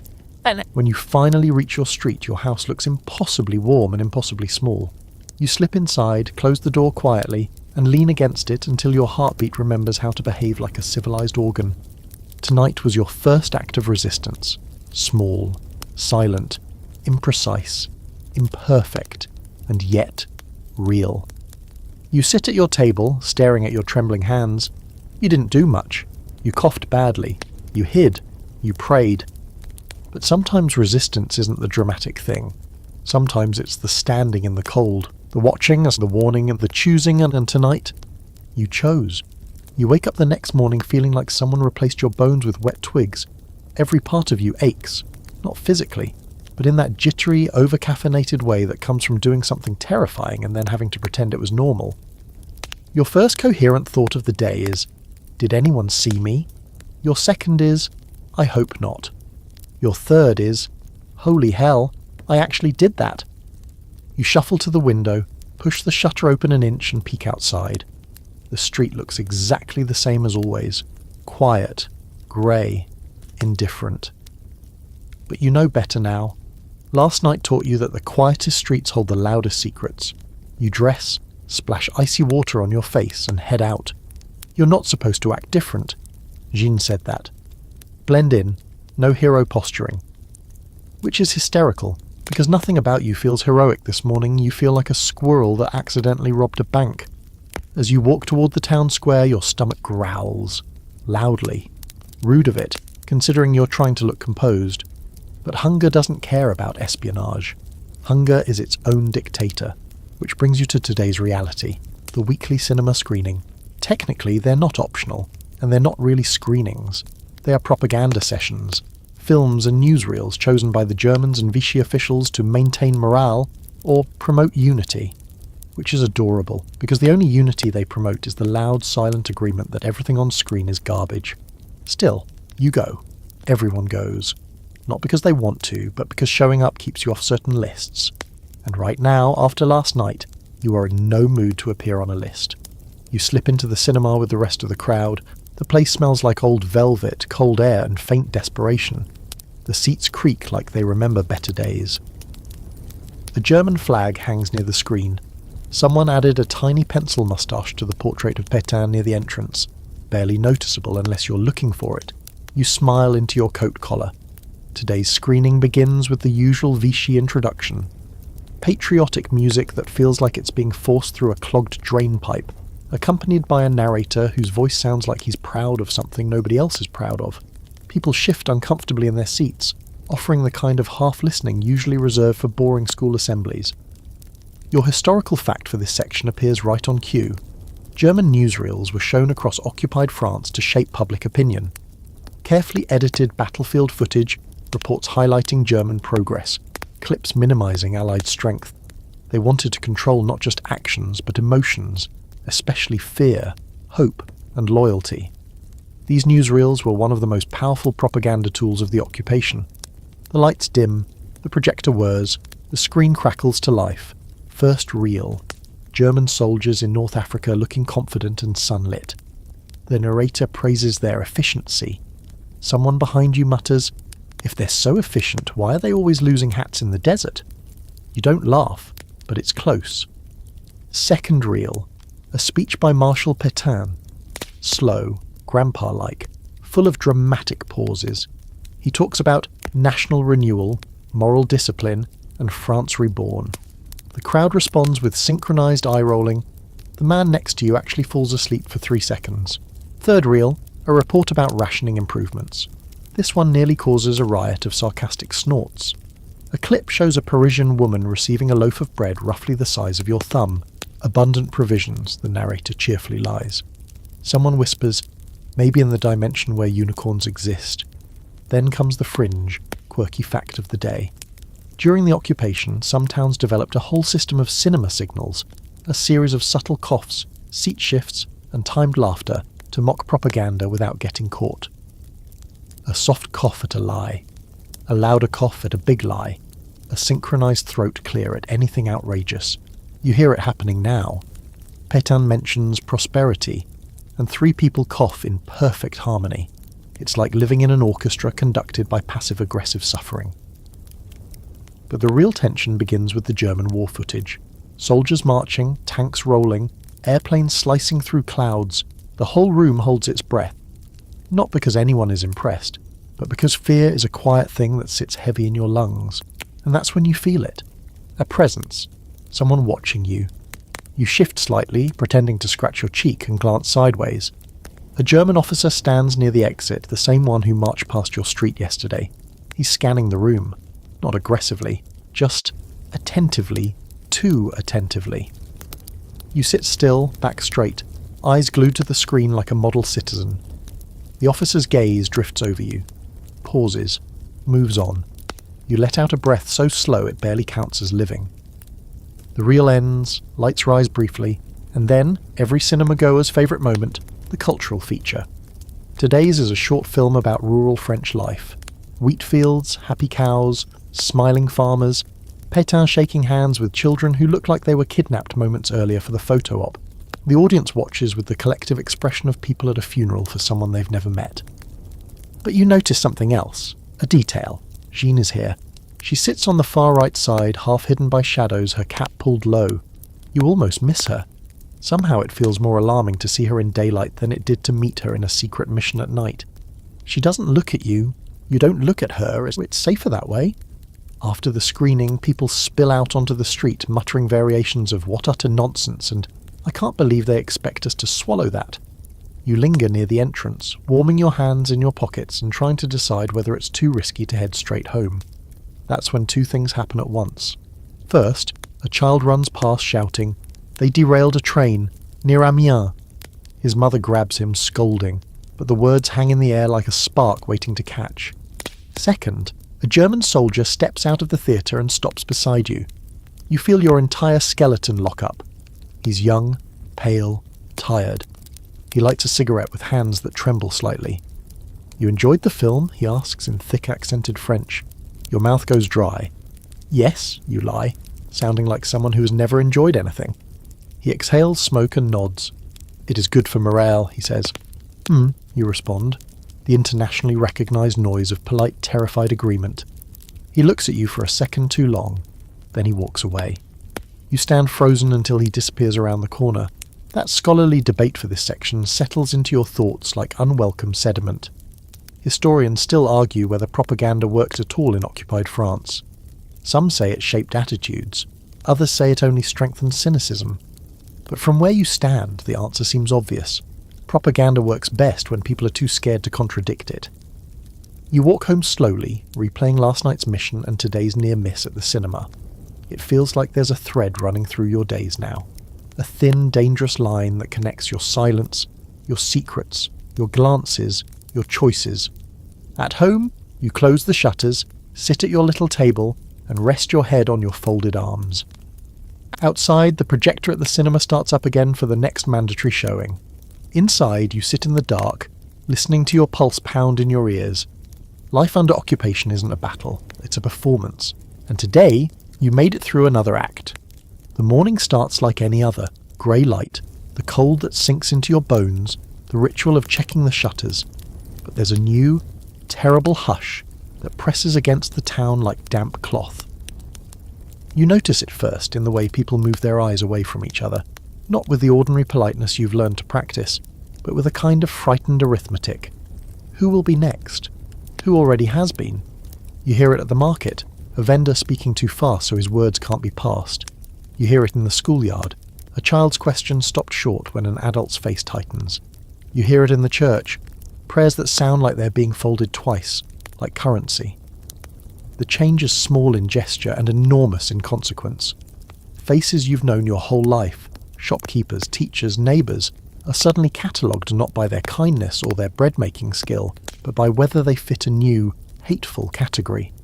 Historically, this is the moment when anti-Jewish measures move from bureaucratic orders into the flesh of everyday life. The Vichy government issues statutes, the Statut des Juifs in October 1940, and again tightened in June 1941 codify who is considered Jewish and strip many of civil rights. Local authorities compile lists, shops change hands, schools remove certain children, internment centres like Drancy outside Paris become way stations on a road that ends in deportation. You feel this not as a headline but as holes where people you greeted yesterday used to stand.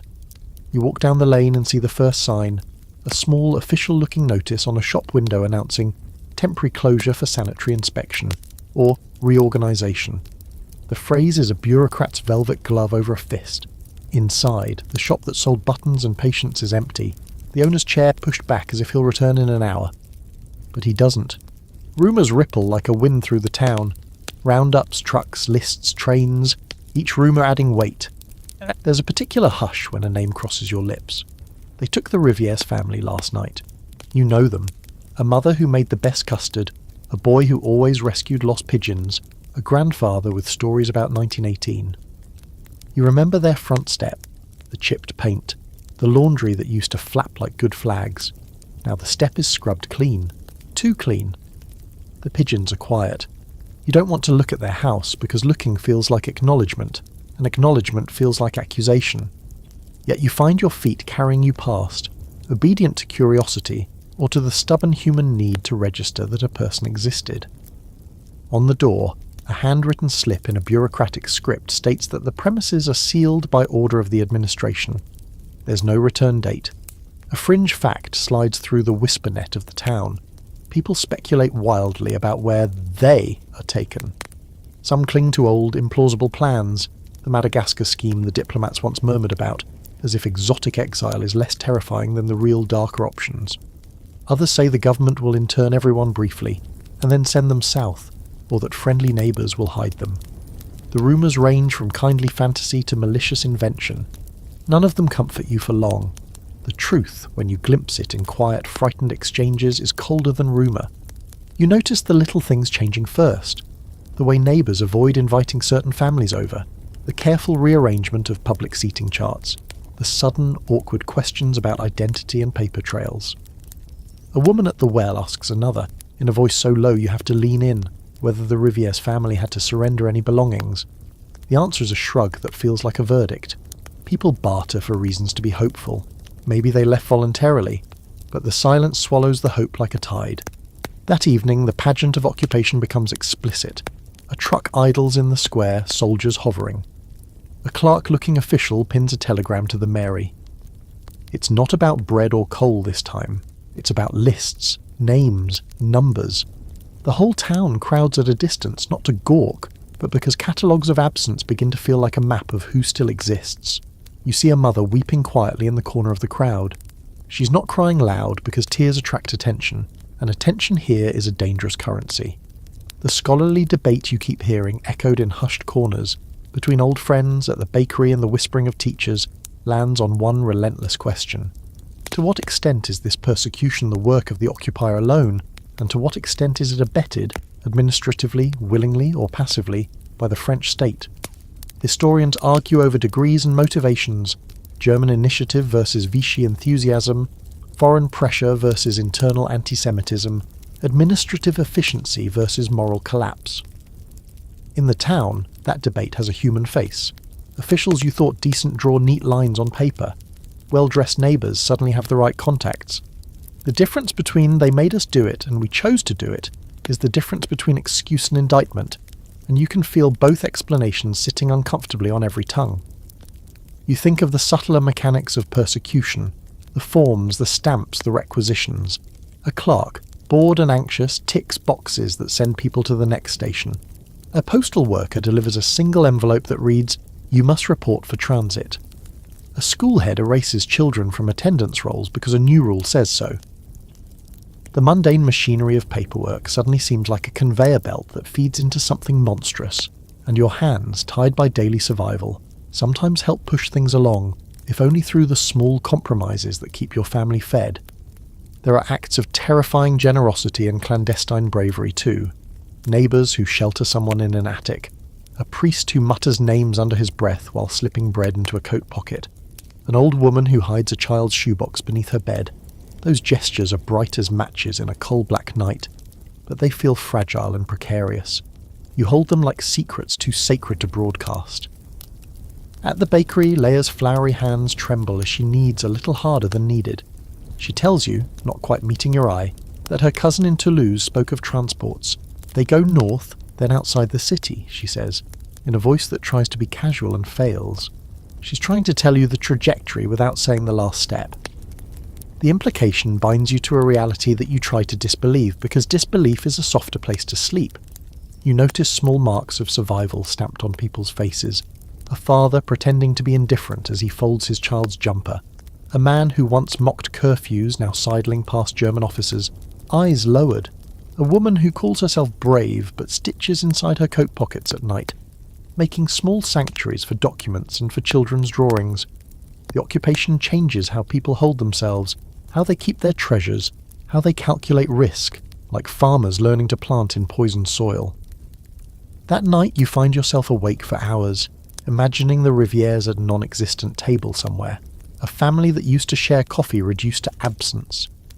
You wonder what will be written about these days in future books, if the future will tell the story honestly, or if some will say it was inevitable, others that it was chosen. You make a small vow in the dark, not a heroic oath, but an honest, trembling promise, that if someone knocks at your door asking for help you will answer, that you will offer what little shelter you have, that you will not let those absences become normal. And in this tiny, resolute moment, private and unspectacular, you discover how the occupation reshapes not only streets and laws, but the very architecture of compassion. You learn that courage isn't always loud. Sometimes it's a whisper, a loaf slipped through a window, a paper pressed under a floorboard, a bedtime story told twice so the memory of a person stays alive. You go to sleep with your hands empty and your chest heavy, counting names you fear you will forget. Tomorrow the town will wake to new rules, new signs, new silences. Tonight, you keep watch over memory. You wake the next morning half hoping yesterday was a dream, the kind you don't want to remember but can't quite shake. But the moment you open your shutters, the world tells you the truth. Nothing has improved. If anything, the silence feels hungrier today. And you, despite your best efforts at denial, are hungry too.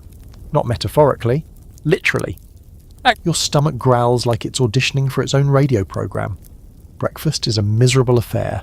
A thin smear of ersatz jam, made from apples, water and optimistic lies, spread on a slice of ration bread that is somehow both stale and damp. You chew it as if it's a personal insult because frankly it is. But hunger has a direction today. It points you toward the one place in town where the rules loosen, the shadows thicken, and the moral lines go blurry, the black market. You don't plan to go, exactly. It's just that your ration cards sit on the table like a cosmic prank.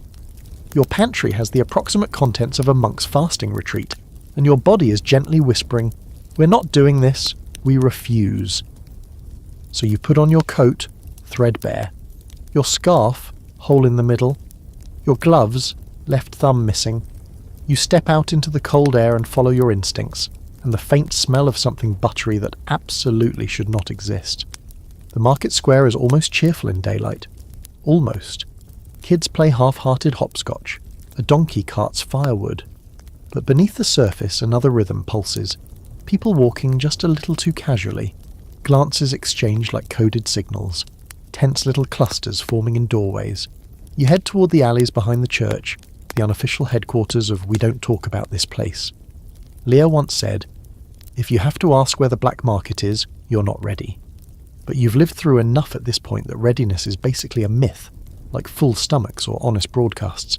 As you slip into the narrow passage behind the milliner's shop, the atmosphere shifts instantly. Voices drop, footsteps soften, and then you see it. A table, a small one covered with a dingy cloth, and on it, butter. Actual butter. Pale gold, impossibly soft-looking, calling to you like a forbidden romance from a melodramatic novel. Next to it sits a man you recognise from nowhere and everywhere. One of those faces that blends into the wallpaper of life. A man who wears anonymity like a second coat. He nods when you approach. "Looking for something?" he asks quietly. You glance at the butter, and your whole soul says yes. Out loud you say, "Maybe." He smiles. Not nicely. Butter is only the beginning. Behind him, in crates barely concealed by burlap sacks, you spot things that feel like hallucinations. Sugar, coffee, sausages, real chocolate, and, most astonishing of all, white flour. It's like stumbling into a mythological pantry. Your historical fact slides into the moment seamlessly. Black markets flourished in occupied France because rationing was both inadequate and deeply unequal. Farmers, smugglers, railway workers, and even some German soldiers supplied goods, often for outrageous prices. Entire parallel economies grew in basements, barns, and alleyways. The seller gestures to the butter. 3 ration tokens, he says. "That's robbery," you whisper. "That's reality," he replies. He's not wrong. You hesitate. But then, like a devil conjured by your indecision, someone behind you mutters, "I heard the Germans are requisitioning more dairy next month, prices will double." And that's all it takes. You hand over 2 ration tokens and a handful of francs. He weighs the butter on a little scale that looks like it retired from respectability years ago. As he wraps it, he leans closer. "Next time," he murmurs, "come through the back. Less risk." You nod because refusing feels like painting a target on your forehead. But as you turn to leave, you freeze. Because standing at the end of the alley, hands in pockets, expression unreadable, is Monsieur Delattre. Oh yes, the local collaboration enthusiast. The man who sipped coffee with German soldiers and offered order and discipline like it was a dessert. He sees you, and you see him. For a moment, time goes soft around the edges. He raises an eyebrow, almost amused. "Doing a bit of shopping?" he asks lightly. You shrug, pretending you're buying nothing more than turnips. "Running errands?" He nods, steps aside and lets you pass. No accusation, no snide comment, which somehow scares you more. As you walk away, your pulse thumps. Does he care? Will he report you? Or does he buy butter here too? The black market has its own rules, its own ecosystem of secrecy and mutual interest. People who wouldn't dine together in daylight share unspoken pacts in the shadows, and that's the fringe fact of the day. Sometimes, collaborators and resistors use the exact same networks. Hunger equalizes in the strangest ways. You tuck the butter deep into your coat pocket, heart still jittering. The streets feel sharper now, the corners more suspicious. You head home quickly, avoiding German patrols with an agility you didn't know you possessed. When you reach your kitchen, you unwrap the butter like it's a relic from a forgotten civilization. Its scent, soft, creamy, unmistakably real, almost makes you cry. You slice the tiniest sliver, spread it on bread and close your eyes. It tastes like a memory, like pre-war mornings, like normal. You savour it slowly, knowing it has cost you more than money. Later at dusk, you overhear your neighbour arguing with her husband. "We must get more food. We can't rely on rationing." "And risk arrest," he counters. "And risk starving," she fires back. That's the scholarly debate for this section. Was black market participation a moral failing, a survival necessity, or a quiet form of resistance? Historians argue endlessly. Some say it undermined fairness. Others say it kept families alive. Others claim it blurred the line between survival and sabotage. You sit by the window, listening to their argument fade into uneasy silence. Outside, the curfew lamps flicker to life. Your butter sits in the pantry, wrapped and hidden behind a stack of chipped plates. You should feel guilty. You mostly feel warm, and very, very aware that today you crossed another line, one that felt small in the moment but now glows in your mind like a brand. You took something forbidden, you bargained in shadows, you fed your hunger with risk, and the strangest part, you know you'll go back. You don't want to go to the post office today, which, let's be honest, is pretty normal, even in normal times. But under occupation, the post office isn't just a place that loses your mail or smells faintly of ink and old dust. Now it's a gatekeeper, a censor, a judge, and occasionally a heartbreak factory. But you have to go. You've been waiting for a letter, any letter, from someone you love, a sibling, a parent, a friend, a lover. Whoever fits your life, the story moulds around it. Someone who left town before the occupation tightened. Someone whose absence sits inside your chest like an unwatered plant. You check the mailbox every morning like you're checking for signs of life. So you pull on your coat, touch the butter you hid last night as a small good luck charm, and head out. The cold air nips at your cheeks. A German patrol strolls past, rifles casually slung, as if they're window shopping for the concept of fear. When you reach the post office, the line is long, longer than usual. People stand hunched and quiet, clutching envelopes like fragile hope.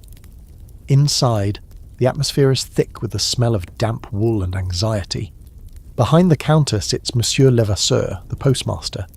He used to be cheerful, the sort of man who remembered everyone's birthdays, but now he looks like someone who's aged 20 years in 20 weeks. His movements are slow, deliberate, heavy. You can't blame him. Every letter that passes through his hands has been opened, read, stamped, judged, censored. Half the envelopes look like they've been peeled apart and glued back by a sommelier with no taste buds. Your historical fact comes right on time. Censorship of mail in occupied France was extensive and meticulous. Letters were opened, inspected, translated when necessary, and sometimes, just sometimes, altered or delayed strategically. Entire paragraphs were blacked out. Some envelopes never reached their destination. Others arrived months late, their meaning distorted by time and omission. Mail wasn't communication, it was a filtered, supervised performance. As you inch forward, you hear the murmurs. 3 weeks, and nothing. They returned mine with half the page cut out. They said my cousin moved. Moved where? The letter arrived, but it wasn't in his handwriting. That last sentence hits you like a cold wave. Finally, you reach the front of the line. Levasseur glances at you, tired, apologetic, then rummages through the stack of inbound envelopes. He flips one, then another, then another. His brow furrows. You already know this is bad. Then he pauses. He pulls out an envelope. Your name on it. Your chest tightens. He hesitates a second, just long enough to confirm that he knows what's inside probably isn't the whole truth anymore, then hands it to you. The envelope feels wrong, thinner, lighter, too crisp at the edges, as if handled more than written. You step aside, heart hammering, and open it. Your loved one's handwriting fills half the page. The other half is missing, cut cleanly, with small square notches marking where a censor removes sentences. The remaining text is polite, cautious, uncomfortably vague. I am safe. I am working. The situation is stable. Do not worry. Stay calm. You read it twice, then a third time, searching for meaning between the lines, looking for hints in the spacing, listening for messages written in the silences. There's a small drawing in the margin, a flourish they always use. That part is real, comforting. But the missing lines burn holes through the paper. Beside you, a woman quietly bursts into tears over her own letter. A man shakes his head in frustration and mutters something about interference.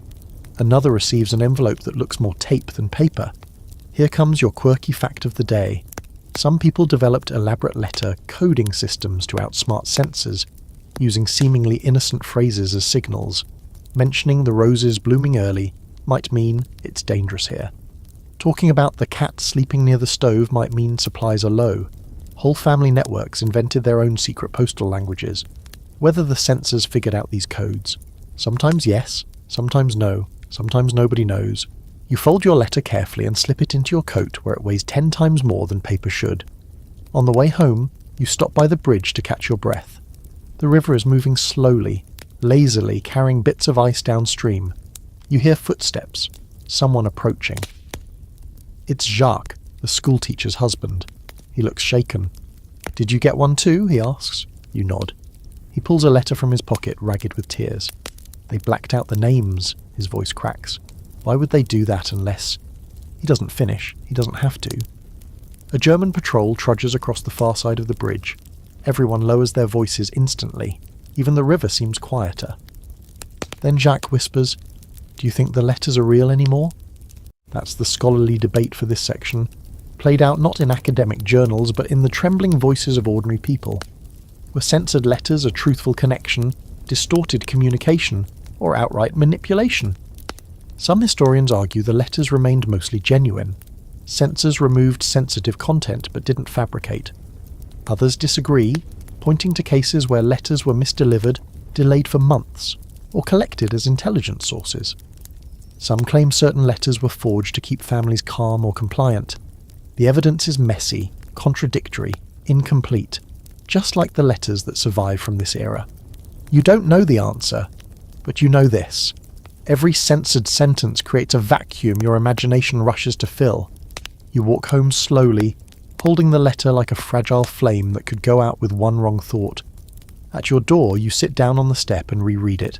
This time, you try to accept the words that are there rather than obsess over the ones that aren't. But it's impossible.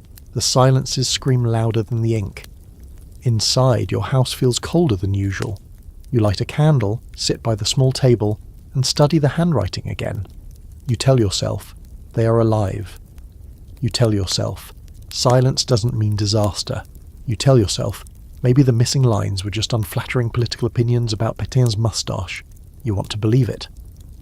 Later that night, Madame Fournier knocks softly on your door. She has her own letter, equally mangled. She asks if she can sit with you a while. You drink thin herbal tea together, reading and rereading your censored half-truths. Two people linked by absence, guessing at meaning like archaeologists of hope. When she leaves, she squeezes your hand and whispers, "Sometimes the parts they don't let us read are the parts that would have given us courage." You crawl into bed, letter pressed under your pillow, as if closeness can restore what was taken out of it. Tonight your dinner is thin, your street is quiet, your heart is heavier, and your world is suddenly defined not by what you know, but by what someone removed. You're already tired when you wake up, which should not be possible, because you've been sleeping like someone who's mastered the art of unconsciousness, out of sheer exhaustion. But this morning, your fatigue has a new weight to it, a shape you can't ignore. It sits behind your ribs like a pebble lodged in a shoe, and it has a name, the service du travail obligatoire, forced labour. You've heard rumours for weeks, whispers that the Germans need more workers, cannon fodder for factories deep in the Reich, bodies to feed their war machine. But rumour becomes reality the moment you step into the street and see them. Posters, fresh ones, plastered in rows, as if someone wanted to wallpaper the whole town in dread. You walk up to the nearest notice, bright red ink, heavy lettering. It announces that young French men, and some young women, depending on the region and profession, must report for compulsory labour service, essential for Franco-German cooperation, it claims. A patriotic duty, it boasts. Refusal will be punished, it warns. Of course you don't read the last line out loud, your throat goes dry, and then drier. Behind you, a farmer mutters, "Patriotic duty, my arse."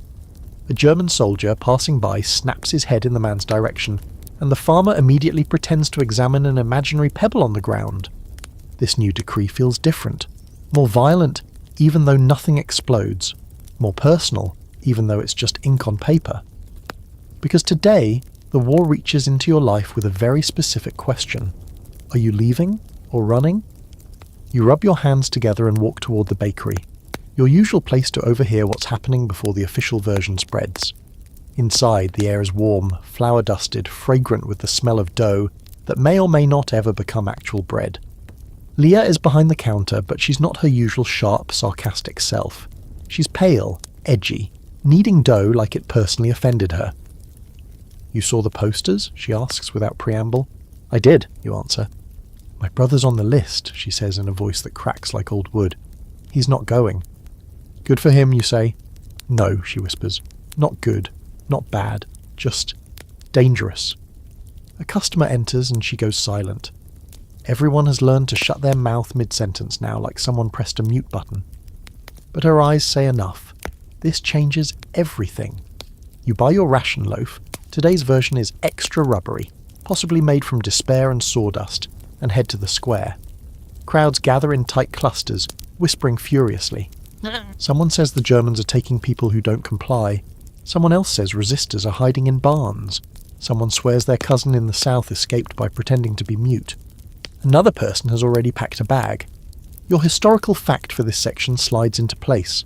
Starting in 1942 and escalating in 1943, the STO, compulsory labour service, forced hundreds of thousands of French citizens to work in Germany.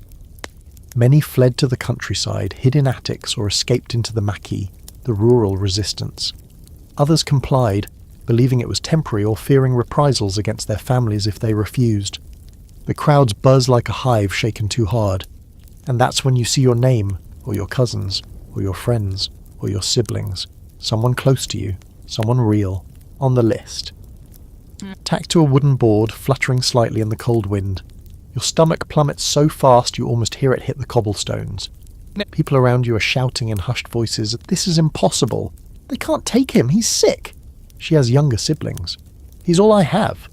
Someone kicks the base of the posting board, which wobbles dangerously. A German soldier watches from across the square, hand on his weapon. The crowd instantly stills. You take a shaky step backward, bumping into Madame Fournier, who grabs your arm. "You need to decide," she whispers, voice trembling. "Soon before someone decides for you." You don't answer, because you don't know. As you head home, every doorway, every alley, every shadow seems to hold a potential escape, or a threat, or both. Your breath fogs in the air. You try to inhale courage, but all you get is cold. Halfway down your street, a familiar voice calls your name. You turn, it's Jean. Of course it's Jean. She stands beside her bicycle like a storm held together by handlebars. She jerks her chin toward a narrow alley. "Walk," she says. You do. "We heard about the lists," she begins, not bothering with small talk. "They're taking anyone useful to German factories. Metalwork, mechanics, farming, engineering, printing, and anyone they think will obey. Do you know what happens if someone refuses?" Her jaw tightens. "Depends. Sometimes nothing. Sometimes prison. Sometimes deportation. Sometimes something worse." She stops, faces you fully, and cuts straight to the point. "You need a plan." You swallow hard. "What kind of plan?" She sifts through her coat and pulls out a small folded paper. Another map. There are routes south. Safe houses. Forest paths. Contacts. She pauses. "If you want to disappear." Disappear. The word lands like a stone in your chest. "I'm not saying you should run," she adds softly. "But if you stay, they'll call your name, and you'll have to answer." Your quirky fact for this section drifts in like smoke. Some people faked medical conditions. Heart murmurs, nervous disorders, sudden selective blindness. One man famously pretended to faint every time he stood. After 2 days of awkward collapsing, the officials exempted him out of sheer frustration. It worked, until it didn't for others. Jean sees your indecision. "Just think," she whispers, "but think fast." She mounts her bicycle and is gone before you can form a full sentence. Back home, you try to eat your ration bread, but it turns to ash in your mouth. You pace. You stare at the name on the list, your name or someone you love's, burning behind your eyes. And then the scholarly debate sneaks into your thoughts. Historians still argue whether compliance with the STO weakened the resistance or unintentionally strengthened it. Some say the policy backfired, driving thousands into hiding and swelling the maquis. Others argue that fear fractured communities, turning neighbours into enforcers and escapees into fugitives. You sit at the edge of your bed, hands trembling. Run or stay, obey or disappear.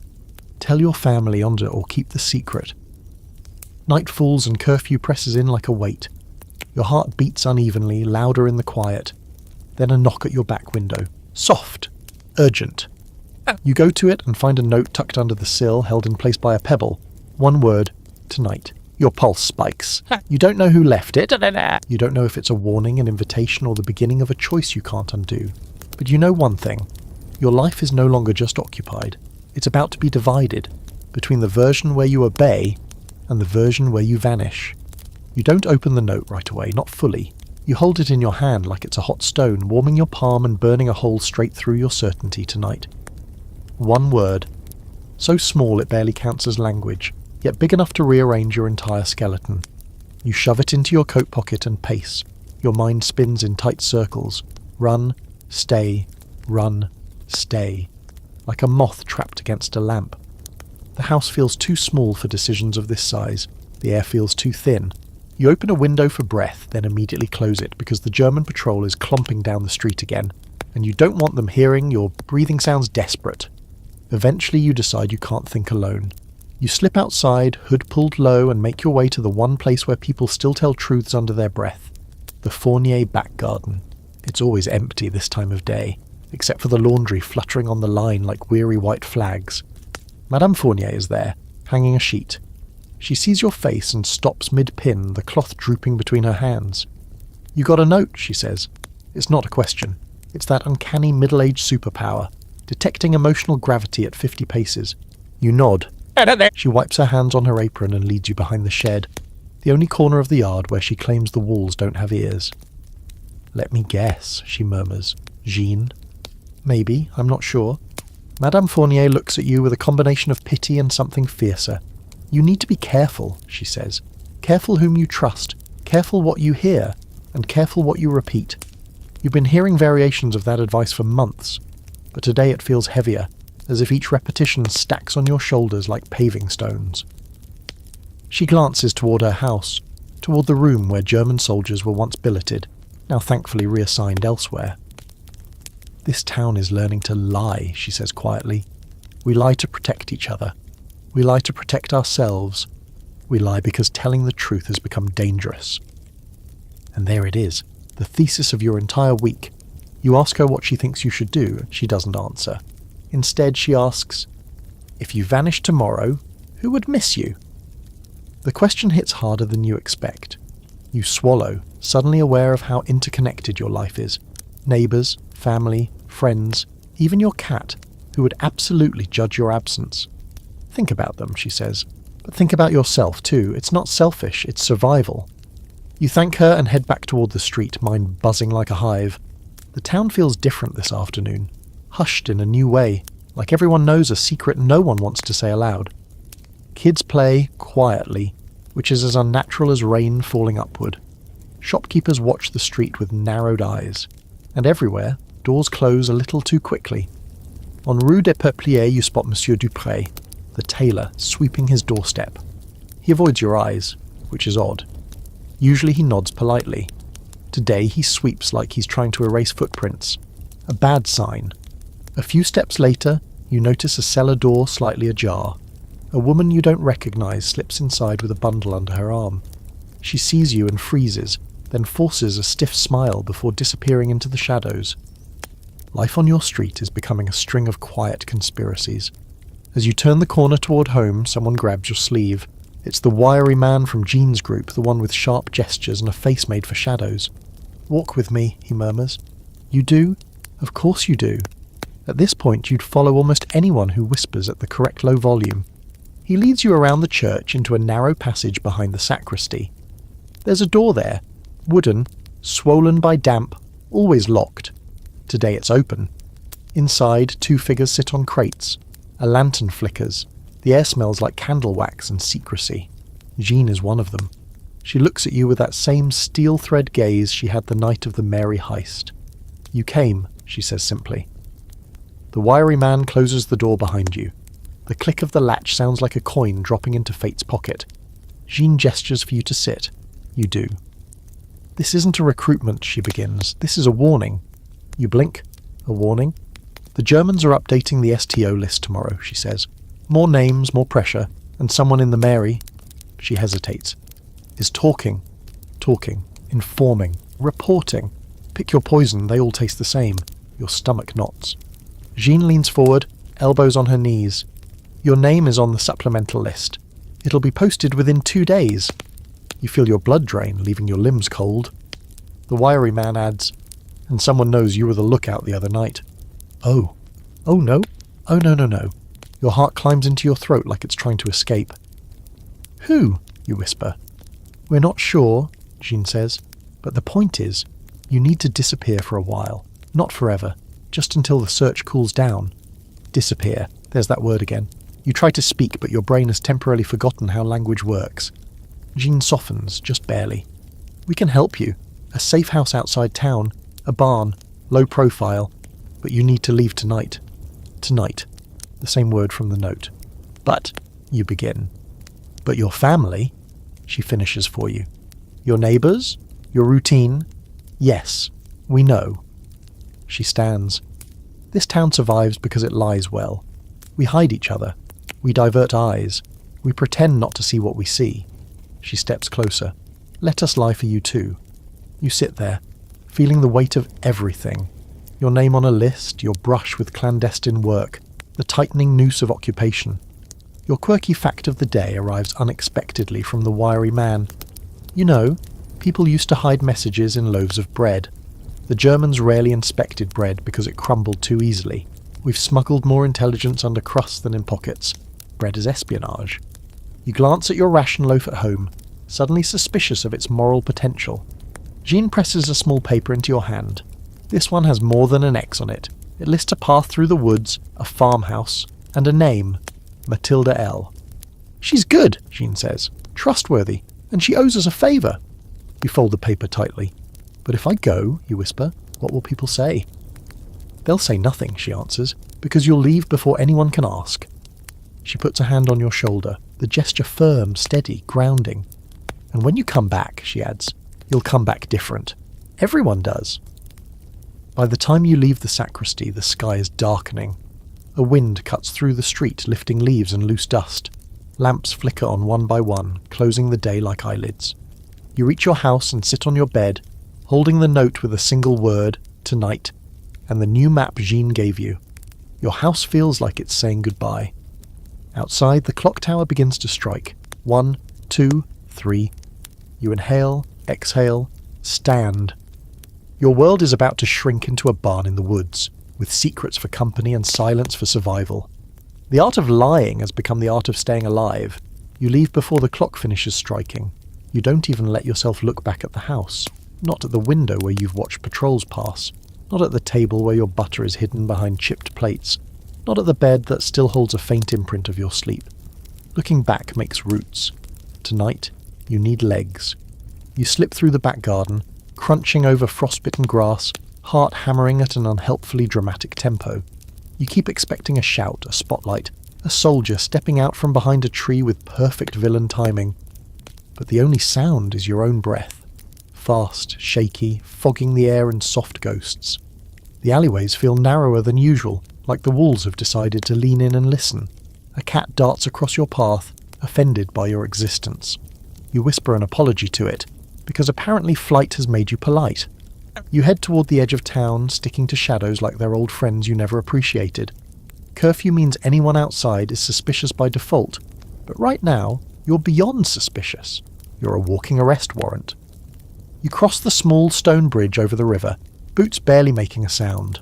The water below carries small chunks of ice, drifting south like tiny migrants. When you reach the tree line, the moon finally shows itself. Thin, pale, unhelpfully bright. Perfect. Because nothing says stealthy escape into the night like being illuminated by nature's flashlight. You follow Jean's map, take the northern path for 50 paces, then veer right at the fallen birch, then follow the ditch until it curves toward a mossy boulder that looks more like a sleeping cow if you squint.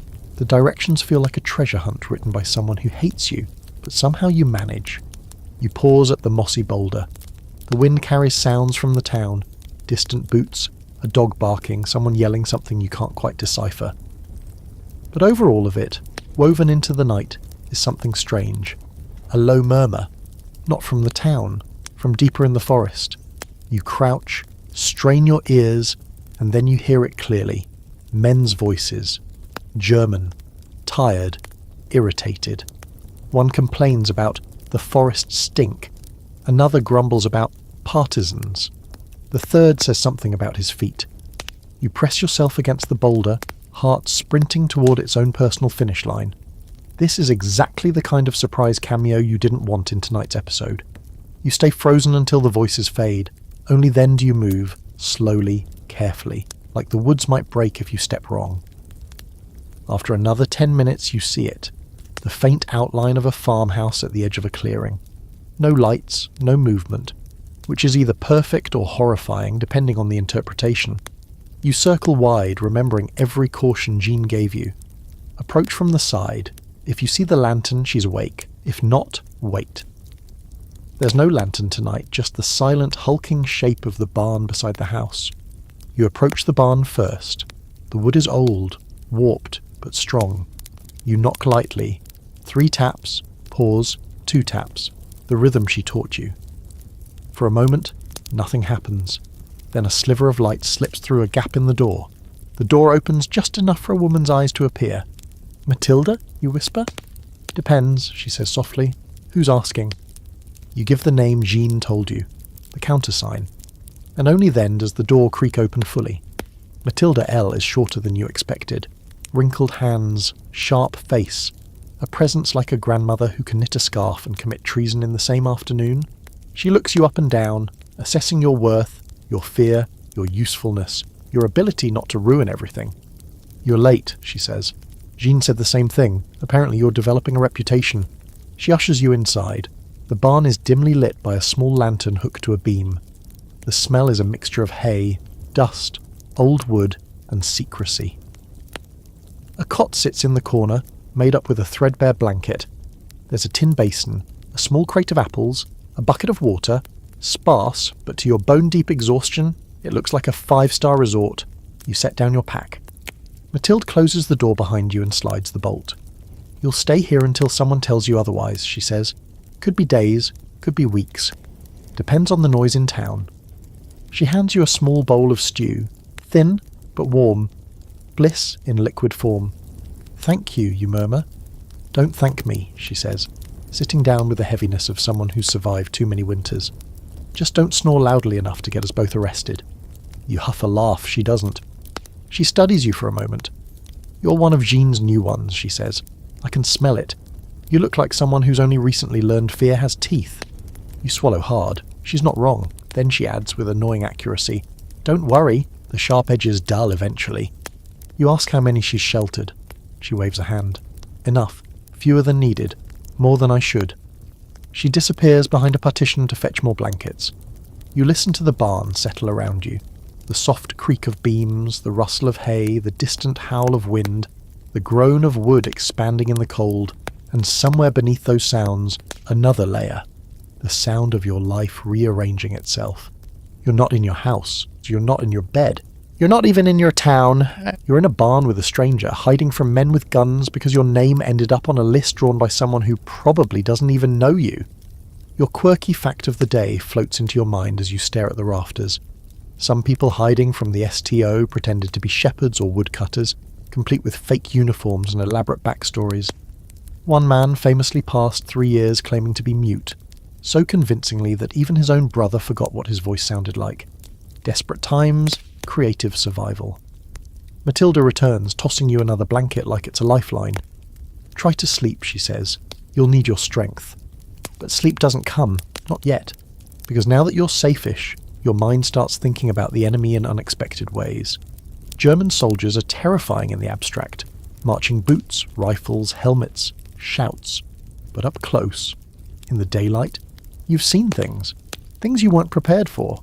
Like yesterday, when you saw a young German at the well wiping his nose with his sleeve, shivering like he hadn't expected France to be this cold, or the corporal who smiled awkwardly at the butcher's daughter, or the one who knelt to pet the scrawny village dog, or the soldier in the cinema who asked if you liked the film, looking more tired than threatening.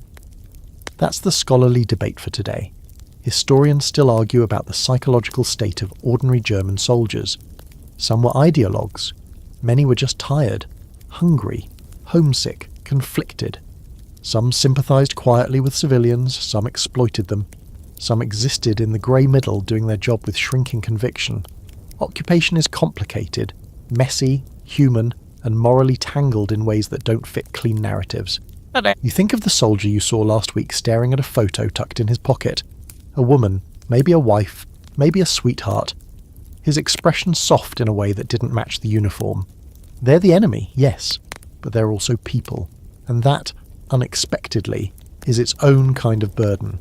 Because it's easier to hate monsters than men. Matilda blows out the lantern. Darkness swallows the barn. You lie down on the cot, pull both blankets over yourself, and listen to the night breathing around you. Tomorrow you'll still be hiding. Tomorrow the list will still exist. Tomorrow the Germans will still march. But tonight you're alive, and that's enough, for now. You wake before dawn with the barn smells still clinging to your hair.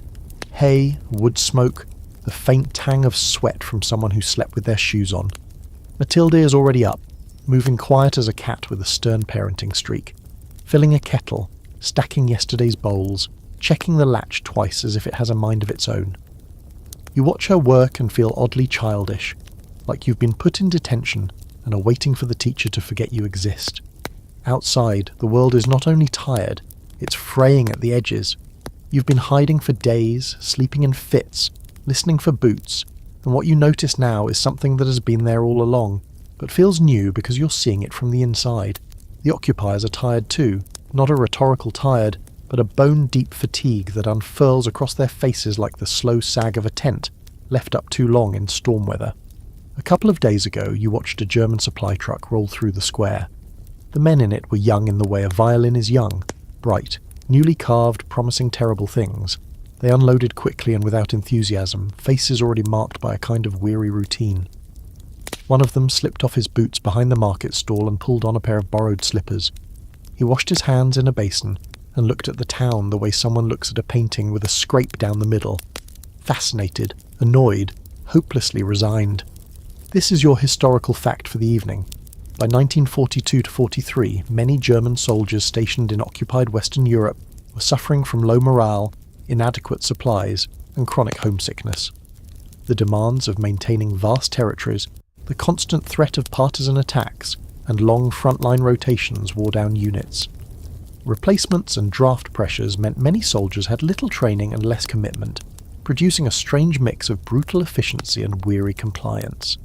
You notice details now that you missed when the occupation felt new and monstrous. The corporal who used to scowl at passers-by lingers near the bakery lately, buying stale rolls with a coin that looks painfully polished from being turned over in his pocket. The lieutenant who once barked orders now jokes faintly with the tailor about seam allowances and whether wool from this region is worth the fuss. There's an awkwardness in these small interactions, a forced civility that tries to cover up the enormous dissonance between lives. And weirdly, those little gestures register in your chest with a confusing tenderness.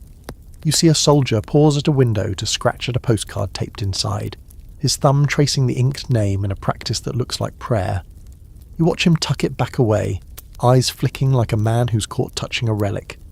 Here's your quirky detail because life under occupation is nothing if not specific.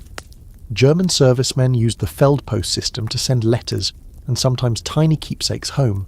Pressed flowers, a scrap of lace, a pebble from a foreign road. Families kept those postcards and the odd little token long after, relics that complicate how memory works. A trench-worn soldier's handwriting becomes a domestic artifact later displayed above a fireplace, and that oddness sits with you like a stone you can't comfortably toss. This proximity, seeing them at the market, in the theatre, tired and sometimes human, creates a complicated emotional landscape. On one hand, you feel an instinctive revulsion toward the uniform, a symbol of an invading power that takes and commands and punishes. On the other hand, you catch glimpses of youth and bewilderment that make your anger itch in a different, sharper way.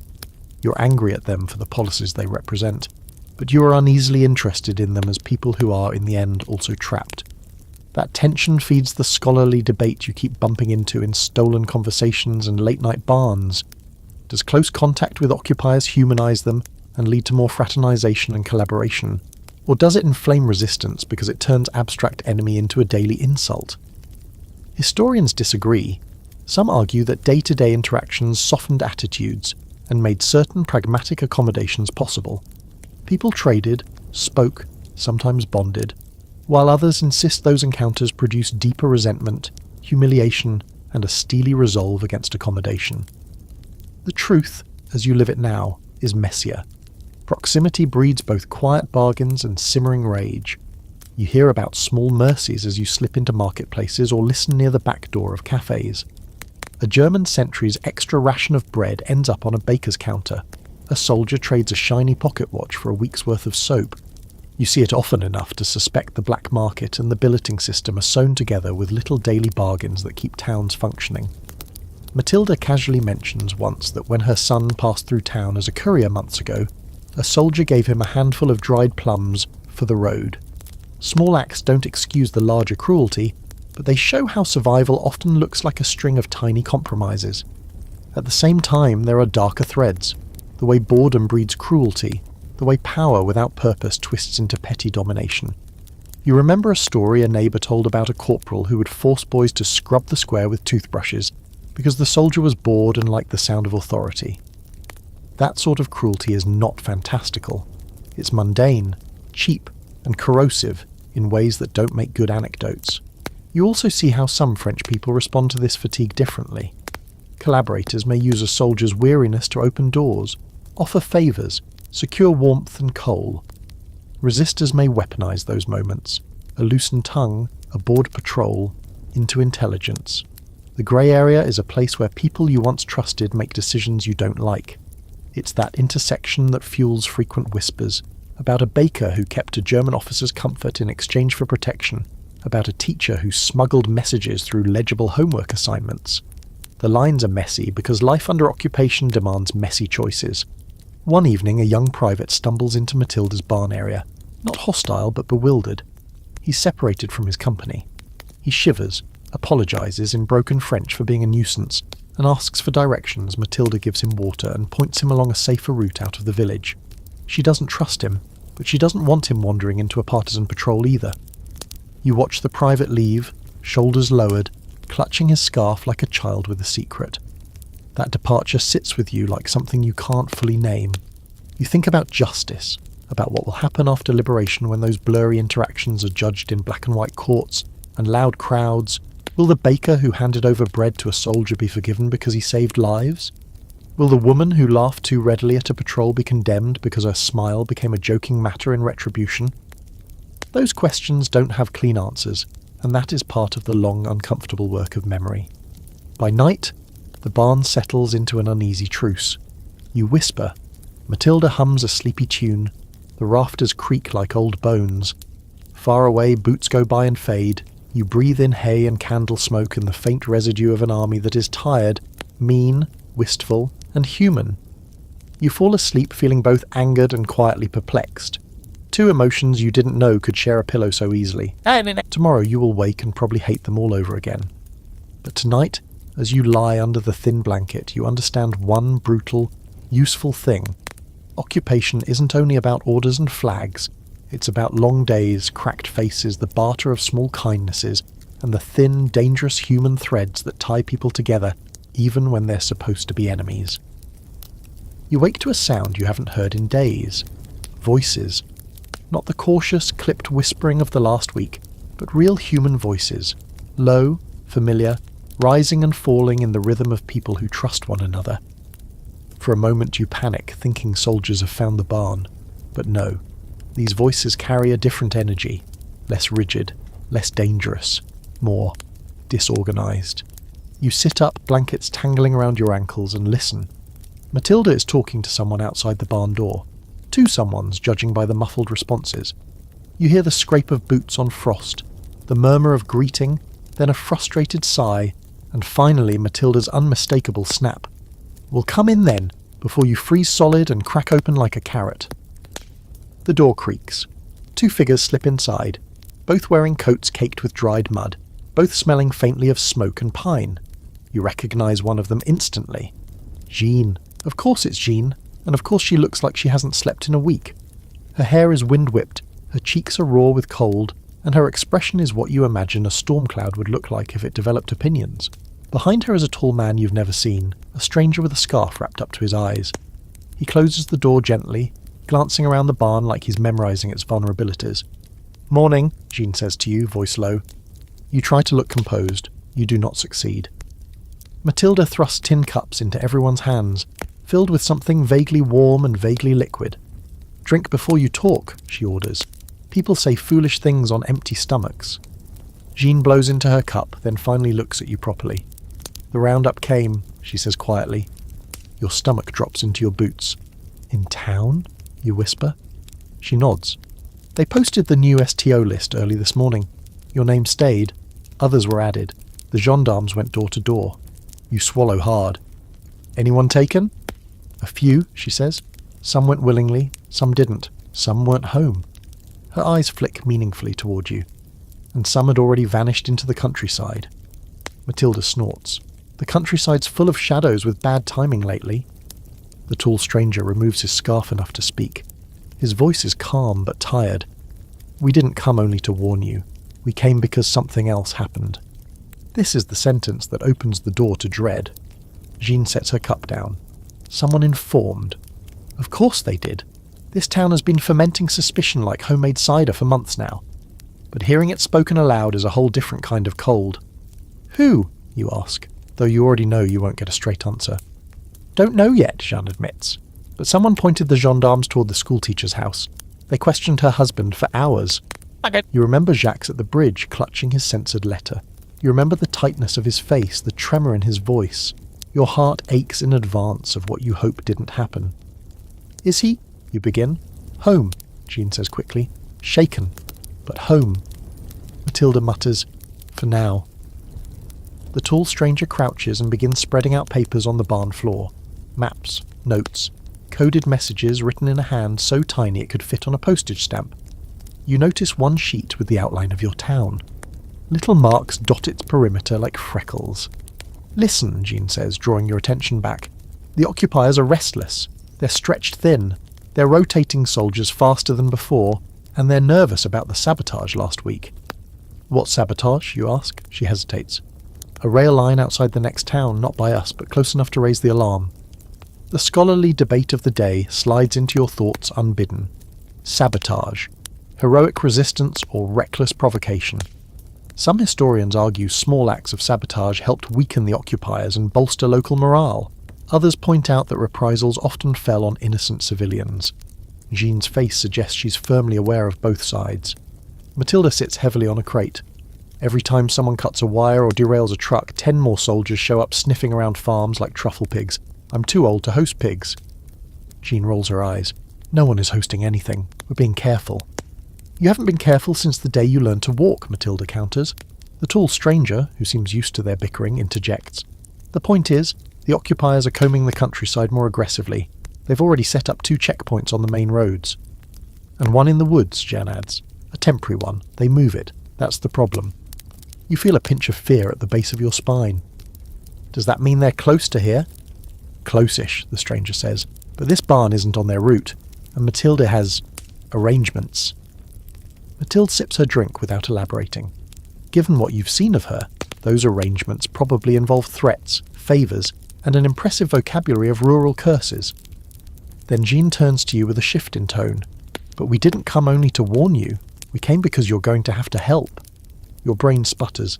"Help with what? I thought I was hiding.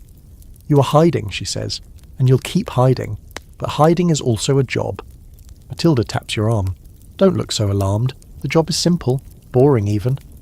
Nothing in this barn is boring, but sure, go on. The tall man spreads out a coded message, thin paper marked with tiny slashes and dots. We're expecting a drop tonight, he says. Something small, something we need picked up, but we can't go near it ourselves. Why not, you ask? Because the patrols know our faces, Jean says. They've seen us too close to places trouble happens. We're watched. Not you, Matilda says. You're still a harmless face. You try not to take offence at that, but honestly, harmless is the best thing you could be right now. What do you need me to do, you ask? Jean scratches a mark on the map. A parcel is being left near the riverbank, under the old ferry post. You'll go near dusk. It will be wrapped in oilcloth. You'll pick it up and bring it back here. That's it. That's it, you repeat? She nods. That's it. You can't tell if she's lying. Jean lies so well and with such strategic kindness that even her silences feel orchestrated. Matilda waves a hand. Stop interrogating the child. They're going, and they'll do fine. The river likes them. It's unclear whether Matilda means that metaphorically or literally. With her, it could go either way.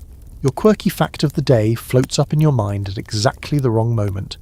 During the occupation, rivers became unofficial postal routes. Messages were sealed in waterproof containers, tucked in crevices, wedged under stones or tied beneath floating debris. Nature became an accomplice, currents smuggling secrets past checkpoints. Maybe tonight you will become part of that peculiar history. Before you can ask more questions, Jean stands. We have to go. Too much daylight is too much risk.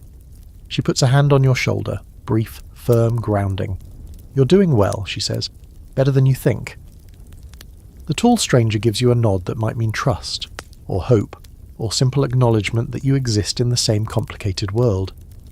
Matilda sees them to the door, muttering, "If you get caught, don't blame my cooking," which feels like her version of affection. When they leave, silence enters the barn like a guest you didn't invite. Matilda sits beside you. You're scared, she says softly, not accusing, just observant. You exhale. Yes. Good. She pats your knee. Fear keeps you from doing stupid things, most of the time. Outside, the wind shifts, carrying the muted echoes of distant boots and distant orders. Patrols, lists, roundups. All of it's still happening, even as the barn tries to pretend the world is softer than it is. You look at the map Jean left you. Tonight, the river. Tonight, a pickup. Tonight, a test. You don't know what's in the parcel. You don't know who it's for. You don't know how dangerous the path will be, but you do know this. Your hiding has ended. Your helping has begun, and dusk is coming fast. Dusk doesn't arrive so much as creep. 1 minute the sky's a dull winter blue, and the next it's sinking into that in-between shade where everything looks smudged. Trees, barns, your own resolve. You sit on the edge of the cot, boots laced tight, staring at Jean's map like it might start talking if you glare at it hard enough. Mathilde pretends she isn't watching you, but she is, out of the corner of her eye, with that quiet country wisdom that sees everything and critiques half of it. You're going to wear a hole in that paper, she mutters as she stirs something in a pot. I'm reviewing the route, you say. You're reviewing a squiggle and 2 dots, she corrects. Jean isn't a cartographer. She draws like a drunken bird. You don't argue. She's not wrong. You're supposed to leave at twilight, that perfect time when the world's contrast resets itself and shadows multiply like rabbits. The riverbank is only 20 minutes away, 30 if you walk like a normal person, 15 if you walk like you're being chased, and 27 if you walk like someone trying not to look like someone being chased. You aim for option 3. Matilda hands you a small lantern with a shuttered hood. Don't light it unless you're dying, she warns. Comforting, you say. She also gives you a loaf of bread that's mostly crust and attitude. For luck, she says. For hunger, you correct. She shrugs. Luck tastes better with butter. You feel seen. As you step outside, night hasn't fully fallen yet. The sky hangs heavy and cold like the world is holding its breath. The path through the woods looks exactly the way you don't want it to. Narrow, quiet, and filled with branches that probably whisper your deepest insecurities to passing squirrels. Still, you walk. The forest is a different place at dusk. Everything sharpens. Smells, sounds, the crunch of frost under your boots. You hear an owl somewhere above you. Good omen in folklore, terrible omen if you're a mouse. You decide not to take it personally. Halfway down the path, you freeze. Voices, not close, but not far enough. German voices. You drop instinctively into a crouch behind a fallen tree. 2 soldiers stand just off the path, smoking. Their voices drift through the cold air in that lazy, exhausted rhythm you've come to recognise. One complains about the food. The other says he hasn't heard from home in months. Their words, soft, unguarded, float into your ears and settle there uncomfortably. You remind yourself, don't empathise, don't get curious, just stay invisible. After an eternity measured in heartbeats and cold toes, they move on. You wait until the forest swallows their footsteps before rising and continuing. By the time you reach the riverbank, twilight is tipping into full darkness. The old ferry post is still there, a thick wooden beam sticking out of the mud like the spine of a long-dead creature. You scan the area, adrenaline prickling behind your ribs. The river gurgles quietly like it's keeping secrets. You take slow, careful steps toward the post. The mud sucks at your boots, tugging like it wants you to stay. You crouch, reach under the beam exactly where Jean showed you on the map, feel around in the cold muck and dash. There, a corner of oilcloth. You pull gently, freeing a small, tightly wrapped parcel, fist-sized, heavy, sealed with wax. It could be anything. Film canisters, coded messages, counterfeit papers, spare parts for radios, seeds for a contact's farm or something far more lethal. You slip it inside your coat, your heart now beating double time. Easy, done, over. Except nothing is ever that simple. As you straighten, you hear a sound behind you, a twig snapping, someone is close. You freeze. Not the polite kind of freeze, but the absolute stillness of prey, suddenly remembering it is prey. You turn slowly. A silhouette stands at the edge of the tree line, tall, wide-shouldered, still. A soldier. You can't breathe. You can't think. Your body is suddenly a sack of barely reheated terror. But then the figure steps forward, and moonlight catches something unexpected. Not a uniform. A coat. A familiar one. Leia's brother. He lifts both hands, palms forward, and whispers, "Don't scream." You exhale so abruptly you nearly collapse into the mud. "What are you doing here?" you hiss. "What are you doing here?" he counters. You gesture helplessly. Nature walk?" He stares like he's trying to decide whether you're joking or having a stroke. "I thought I saw a patrol heading this way," he whispers. "I came to warn you, Jeanne said you'd be here." Of course she did. Jean collects knowledge the way crows collect shiny objects. "We need to move," he adds. "Now." You follow him back into the woods, moving quickly, quietly, avoiding branches, stepping only where he steps. Every sound feels amplified. Your breathing, the rustle of coats, the crackle of frost. Halfway back, you hear something that makes your blood go cold. Dogs! Not close, but close enough. Jean didn't mention dogs. You and Leia's brother exchange a look that says every word you're not allowed to say aloud. Then you both move faster, your boots slipping on frozen leaves, your breath puffing in frantic bursts. The barn is still far away, too far. But then, another sound. A soft, short whistle, coming from ahead. A signal. You speed up, branches clawing at your sleeves until a shape steps out from behind an oak tree. Matilda, lantern hood closed, but glowing faintly. "What took you idiots so long?" she whispers. "We were being cautious," you say. "You were being slow," she corrects. "Get inside before the dogs sniff your footprints." You follow her along a narrow path that definitely wasn't on Jean's map. Back to the barn with the speed of someone who has decided they'd rather live another day than die tonight. Inside, once the door bolts shut, Matilda rounds on both of you. "Next time," she says, "bring your brain with you." You nod vigorously. Leia's brother attempts an apology. Matilda waves him off with a tired sigh. "Parcel?" she asks. You pull it from your coat. She takes it reverently, like something sacred, and stashes it behind a loose board in the wall. Then she turns back to you, studies your face, and says what no one has said since you arrived. "You did well." You feel the warmth of those words like a small fire lit inside you. She hands you a mug of something warm. "Drink," she says. "You're shaking." You are. Tonight you retrieved something dangerous. Tonight you avoided capture. Tonight you outran dogs, soldiers, and your own fear. And tonight, for the first time, you didn't just witness resistance, you acted it. And you survived. The town seems thinner this morning, like someone took a big bite out of it overnight and left the rest to stare at its missing teeth. You wake to the kind of silence that isn't peaceful. It's wired, like a neighbourhood that's learned to hold its breath because letting it out might be the thing that gives you away. You get dressed, and when you step outside, the world has a different angle to it. Not only are there more patrols, there are more lists, more notices, more bright official language that disguises punishment as policy. You already knew repression was part of occupation. You didn't expect it to feel increasingly personal, like the state decided to move from an abstract threat to a hands-on neighbourhood-level operation. Today the signs are literal.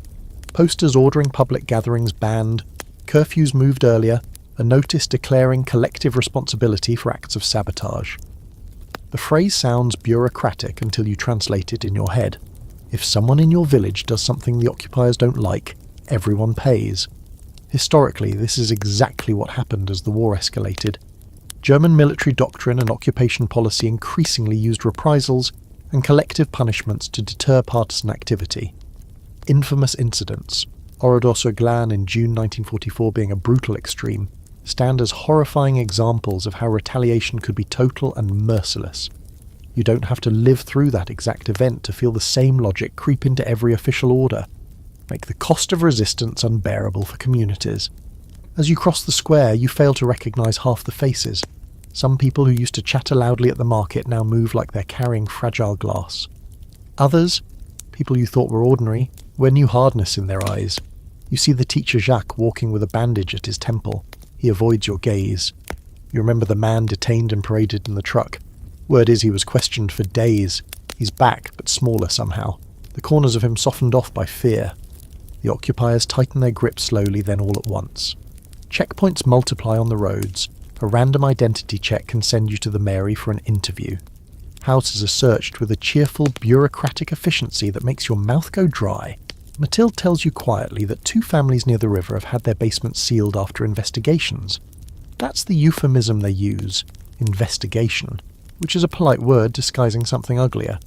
You see the mechanisms of control live and close. Informants, both coerced and paid, registration lists cross-checked with ration databases, the Vichy police and the German Feldgendarmerie coordinating patrol timetables. People you might have trusted, an official at the town hall, a neighbour with a sudden warmth for order, now appear on the wrong side of secrets. Collaboration isn't just handshaking, it's pens signing forms, stamped approvals, small official motions that compound into large mortal consequences. The milice, Vichy's own paramilitary police, lurks in rumour and then in reality, a homegrown force committed to hunting resistance and rounding up Jews and other targeted groups. Their methods are often crueler precisely because they're local. They carry the advantage of knowing how people hide. You watch the ways fear morphs into action. Families you saw at Sunday markets now stare at their doors like they're portraits, whose frames might be snatched at any moment. People who used to gossip now practice strategic silence. You overhear a conversation at the baker's. We can't speak of the raid. No, not ever. Even jokes curdle into conservative, survival-minded quiet. That silence has a function. Noise attracts attention. Quietness preserves life. But silence also becomes a pressure that shapes who you are. There's a strange, almost perverse choreography to the reprisals. The occupiers make a show of it. A public arrest, a symbolic seizure of property, a short, brutal demonstration of what happens to communities that fail to cooperate. That demonstration is meant to terrify and demoralize, and for some time, it works. People begin to police each other, to nudge suspicious neighbours into step. A rumour about someone being seen late can be enough to get authorities involved. You realise that in a town under occupation, gossip is not harmless. It's a vector for danger. Yet people still resist, but the methods change. Open defiance gives way to smaller, surer strikes. You know this because Jeanne and Mathilde keep bringing more people through the barn like it's a factory for tiny rebellions. Sabotage continues. Rail lines, telegraph poles, small equipment. But the cost to civilians rises. The debate you overhear from the new arrivals is the old one. Still bitter. Are these acts worth the reprisals? Some veterans of the movement insist sabotage demoralises the occupier and slows war production. Others counter that reprisals break community solidarity and kill innocents. There's no clean answer, and the ambiguity eats at everyone's peace of mind. Fringe rumours, the kind that travel faster than truth, multiply as well. You hear whispers that if you hang certain household items in your window, an old scarf, a framed photograph, the Germans will assume you're harmless. Another rumour says that churches have hidden alcoves where people slip into to avoid lists. Some of these things are pure superstition, others are born from real cleverness. A woman tells you about a neighbour who stuck false identity papers into a hollowed loaf, and when soldiers searched it, they smiled at the chewy crust and moved on. The mixture of folklore and strategy becomes part of survival. You collect these stories like emergency ration packs for the heart. The tightening of control also makes cruelty more visible. You pass a corner where soldiers once drank quietly. Now they linger with a sense of entitlement that feels sharpened into malice. You see posters calling for denouncers with a promise of reward. Where once suspicion was a dull ache, now it has teeth. Those teeth take many forms: a confiscated radio, a closed workshop, a family sent to the trains when the trains pass, loud, steel, and full of a terrible hush. You hear a communal intake of breath in the town. Even those who try to look away feel the trains in their bones. The scholarly argument about reprisals remains alive even in whispers. Did harsh, public punishments actually suppress resistance long term? Or did they harden resolve against the occupier and swell the ranks of the Maquis in the end? Both sides cite evidence. Both inferences are true in parts. For you, living through it, the debate feels academic until it touches your own door. Then it becomes immediate and excruciating. You think of the Rivieres family, of the young man once hauled off the square, of the teacher who had names crossed out on a list. You think of Matilda and her bed full of frightened people, and you wonder which version of history will explain your choices later. At night, under the barn rafters where you sleep on a narrow cot and count the small mercies, you feel the town change. Hedges are trimmed to make sight lines clear for patrols. Shutters are heavier. Voices are more clipped. But even here, in this place of hiding and debt, people plan. You listen to the quiet maps being drawn. Who can move? Who can sign papers? Who has sympathetic relatives in other regions? Networks thread together. Postal forgeries, hidden caches, code words whispered in markets.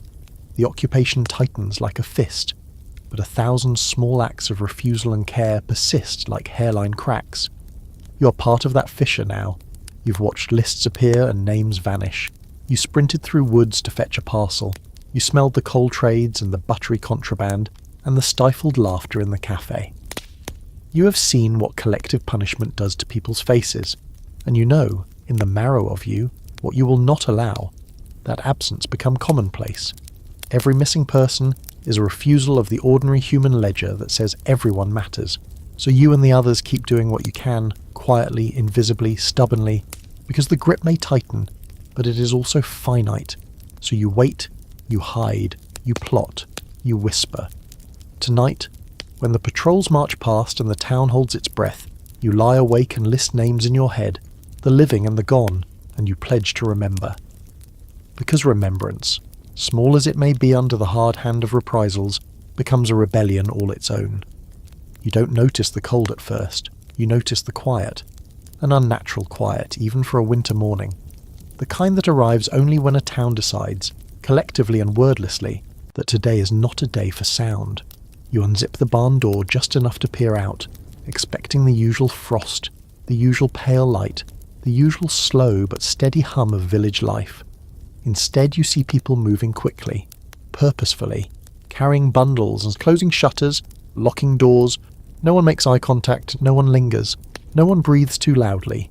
You step outside, boots crunching the thin frost, and immediately Matilda hisses from behind you, "Don't go too far," which, from her, means something is happening and you're not ready for it.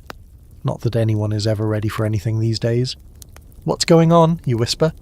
She doesn't answer.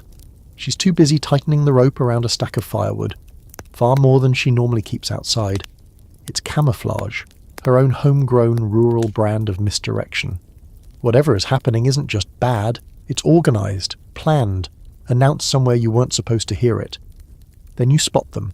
3 German trucks parked by the square, engines still idling, exhaust rising in grey plumes. Soldiers stand around them, stamping their feet in the cold, rifles slung casually but not too casually. Their posture tells the story. boredom layered over alertness, the posture of men who expect to work today.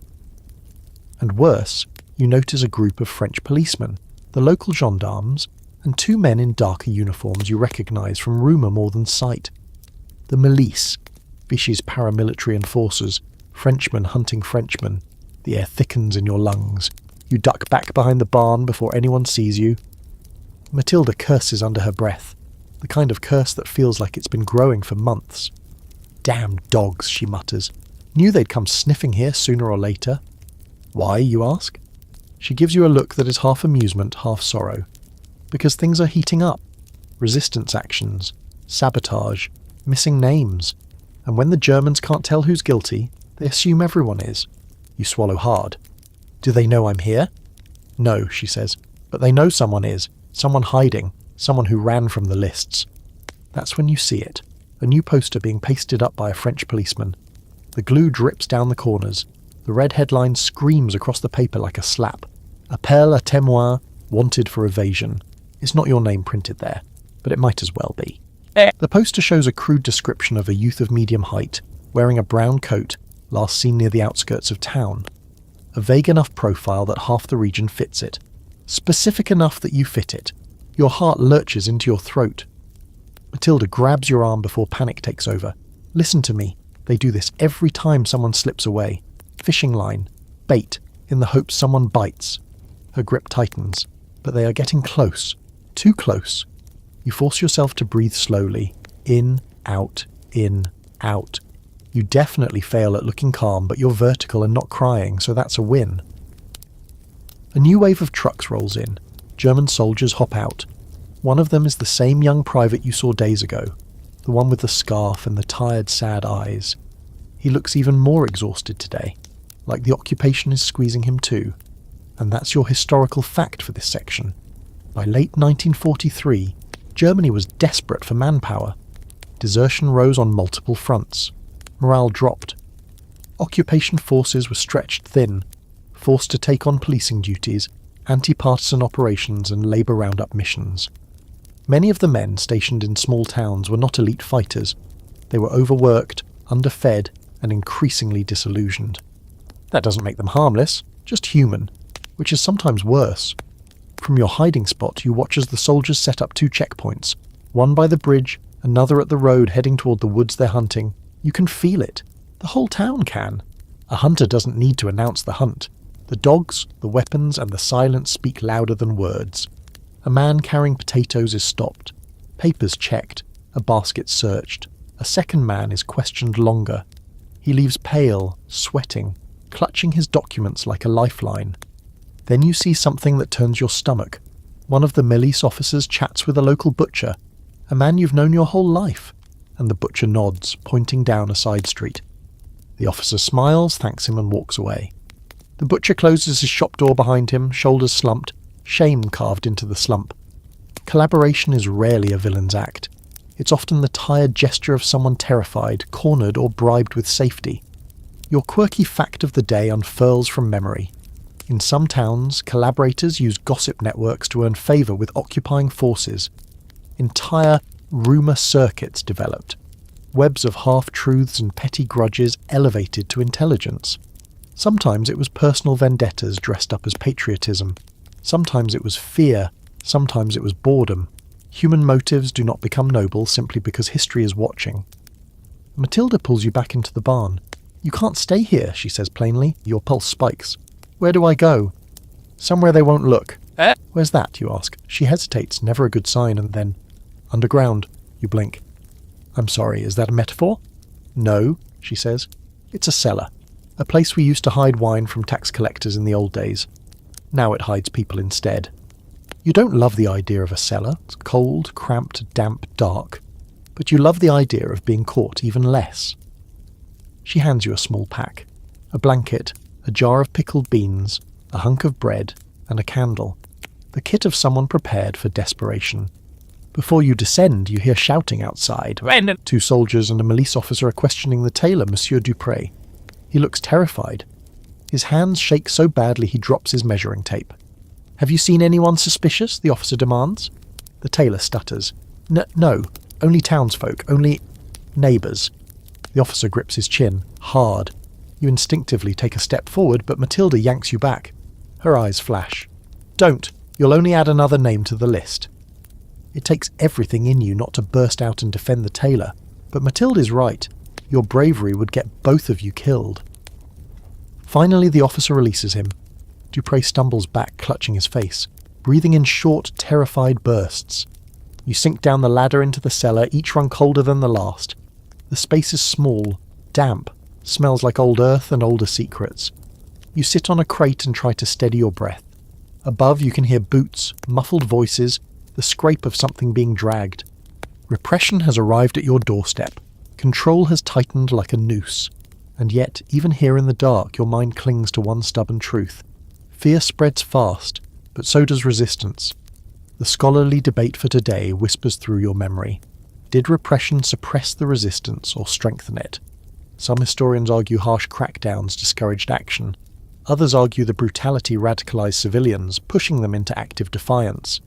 Down here, in this cramped, half-buried room, you feel your own answer forming. You're not less resolved because they're hunting you. You're more. Light filters through the cracks of the boards above, thin, shaky, but real. You're hidden, but not defeated. You lose track of time in the cellar, not minutes or hours. You still feel those passing in the slow drip, drip, drip of condensation collecting on the stone wall, but days. Down here, life is measured in footsteps overhead, in Matilda's knocks, always too fast, one slow, in the scratch of mice somewhere behind the crates. Daylight turns into theory. Time becomes elastic and weird, like your brain is trying to stretch it enough to fit your fear inside. And then, one morning, Matilda lifts the cellar hatch and says the most shocking thing she's said in weeks. It's safe enough. Come up. Safe enough. Not safe. That word no longer exists. But safe enough is something you cling to like a rope thrown into dark water. You crawl out, blinking like a mole with ambition, into the cold, dusty barn. Light feels aggressive on your skin. You're not even convinced you remember how to stand properly. Matilda hands you a mug of something hot and herbal that tastes aggressively medicinal. Drink, she instructs. I'm awake, you protest weakly. You're breathing. That's not the same as awake. You drink. As sensation returns to your limbs, Matilda explains what's happened. The soldiers stayed for 2 days. The milice left yesterday morning. The gendarmes are still slinking around, but their interest has shifted to a rumour about a hidden radio near the mill. It's false, but false rumours are excellent distractions. She tells you quietly that the tailor, Dupré, is recovering, that Jean and the others have gone dark for a while. Too much risk in the village that a few men from the outskirts have gone to the woods. Her tone makes clear what that means. They've joined the Maquis. Big changes, fast ones, everything getting sharper. You step out of the barn into a winter morning that feels newly carved. Sky pale, frost glittering, smoke rising from chimneys. And even though nothing looks different, everything is different. You can feel it humming under the thin crust of normality. On the road, you see a German patrol walking past, boots crunching rhythmically. And this time, instead of shrinking back automatically, you study them. Because you've changed. You watch how stiff their shoulders are, how one limps slightly, how another touches his coat pocket like he's checking for a letter from home that hasn't arrived. You hear snippets of their conversation, complaints about cold, boredom, fear of transfer orders. They are occupiers, but they're also frayed at the edges, tired in ways uniforms can't hide. And that's today's historical fact settling into your bones. By late 1943 and early 1944, occupation forces across France were stretched thin, increasingly demoralised, and fighting a war against enemies they couldn't always see. They face sabotage, shortages, desertion, and the slow erosion of whatever control they thought they had. They look invincible in the posters. They look exhausted on your street. As you walk toward the village, people glance at you differently. Not suspicious, but relieved. Someone murmurs, "You're here," like they're checking names on an invisible list. Another nods and says nothing, but their eyes say everything. It's the unspoken truth of occupation. Every survival is a tiny victory. You find Leia at the bakery. She drops a roll when she sees you and rushes around the counter in a way that nearly violates the laws of wartime subtlety. "You're alive," she whispers. "You're observant," you reply. She smacks your arm. "Don't joke. We heard rumours. that the milice took someone who matched your description, that someone saw you in the woods, that... She swallows hard. Never mind, you're here. You help her with the morning loaves. The flour dust feels like returning to something normal, something human. She works fast, distracted. You sense she has news before she speaks it. My brother. He left, she murmurs. For the woods. You nod. You both knew it was coming. He said he'd rather fight than be taken, she whispers. He said he'd rather die standing up. You place a hand on hers, a small human anchor in a storm. Then comes today's quirky fact, delivered by Leia with a weak smile. They say the Maquis in our region adopted a stray goat. Called it Captain Jean-Henri. It apparently leads patrols. She shrugs. Goat rebellion. You laugh softly. For 30 seconds you forget everything ugly in the world. As you leave the bakery you see a new poster going up, printed by the Resistance, pasted in a flash between patrols. Someone risked everything for this moment. The paper is crude, the ink uneven, but the message hits you like a fire catching on dry leaves. La France n'est pas morte. France is not dead. You stand there staring until a patrol comes near, and you force yourself to walk like nothing inside you is sparking. Matilda meets you halfway home. She hands you a small folded paper. From Jean, she says. Your stomach flutters. You open it carefully. It's short. Jean writes like someone who has no time for vowels. Stay hidden. We're moving soon. Bigger things coming. Be ready. You did well. J. You fold the note 3 times and tuck it inside your coat, close to your heartbeat. You don't know what bigger things means. No one ever does until it happens. But you can feel it. In the air. In the quiet defiance of the villagers. In the shakiness of the soldiers. In the way the resistance posters appear faster than they can be torn down. Repression hasn't crushed your town, it's galvanized it. Night falls early as always. You return to the barn, not hiding now but preparing. Matilda boils water. You mend the tear in your coat. You check your boots. You sit by the lantern and listen to the cold wind scrape against the walls, and for the first time in months you don't feel trapped. You feel on the edge of something. Something enormous. Something terrifying. Something that feels like turning a page so big the entire country can hear it. Tomorrow might be another run, another hiding place, another close call. But tonight, in this quiet barn, you know one truth down to your marrow. Occupation has shaped you, tested you, scared you, but it has not broken you. And the story isn't over. Not for you, not for this town, not for France, not by a long shot. Now the barn settles into its nighttime creaks and sighs again. The same old lullaby of wood beams, rustling hay, and wind humming through the loose slats. You shift on the cot, letting the blanket rise up to your shoulders, and that fragile sense of safety, the one you've been borrowing in tiny handfuls, settles gently into place, not perfect safety, not certainty, just enough to let your muscles unlock one at a time. Outside, the world is still sharp, occupiers still march, lists still exist, boots still echo against stone, but inside this dim little cocoon, the lantern glows like a soft pulse, warming the air just enough to make sleep seem like a reasonable idea. You stretch your toes under the blanket, testing the warm spots, and let out a breath you feel like you've been holding since summer. Tonight, nothing is required of you. No running through the woods, no coded parcels, no waiting for footsteps overhead, just lying here, letting your heartbeat slow down to something human again. Matilda hums quietly from across the barn, an old melody, slightly off-key, but comforting because of its imperfection. You close your eyes and let the tune wash over you. Tomorrow can bring whatever unpredictable, chaotic nonsense it wants. You'll deal with it when the sun gets here. For now, all you have to do is melt just a little further into the mattress, feel the weight of the blanket settle across your body, and imagine the world outside hitting pause for a few blessed hours.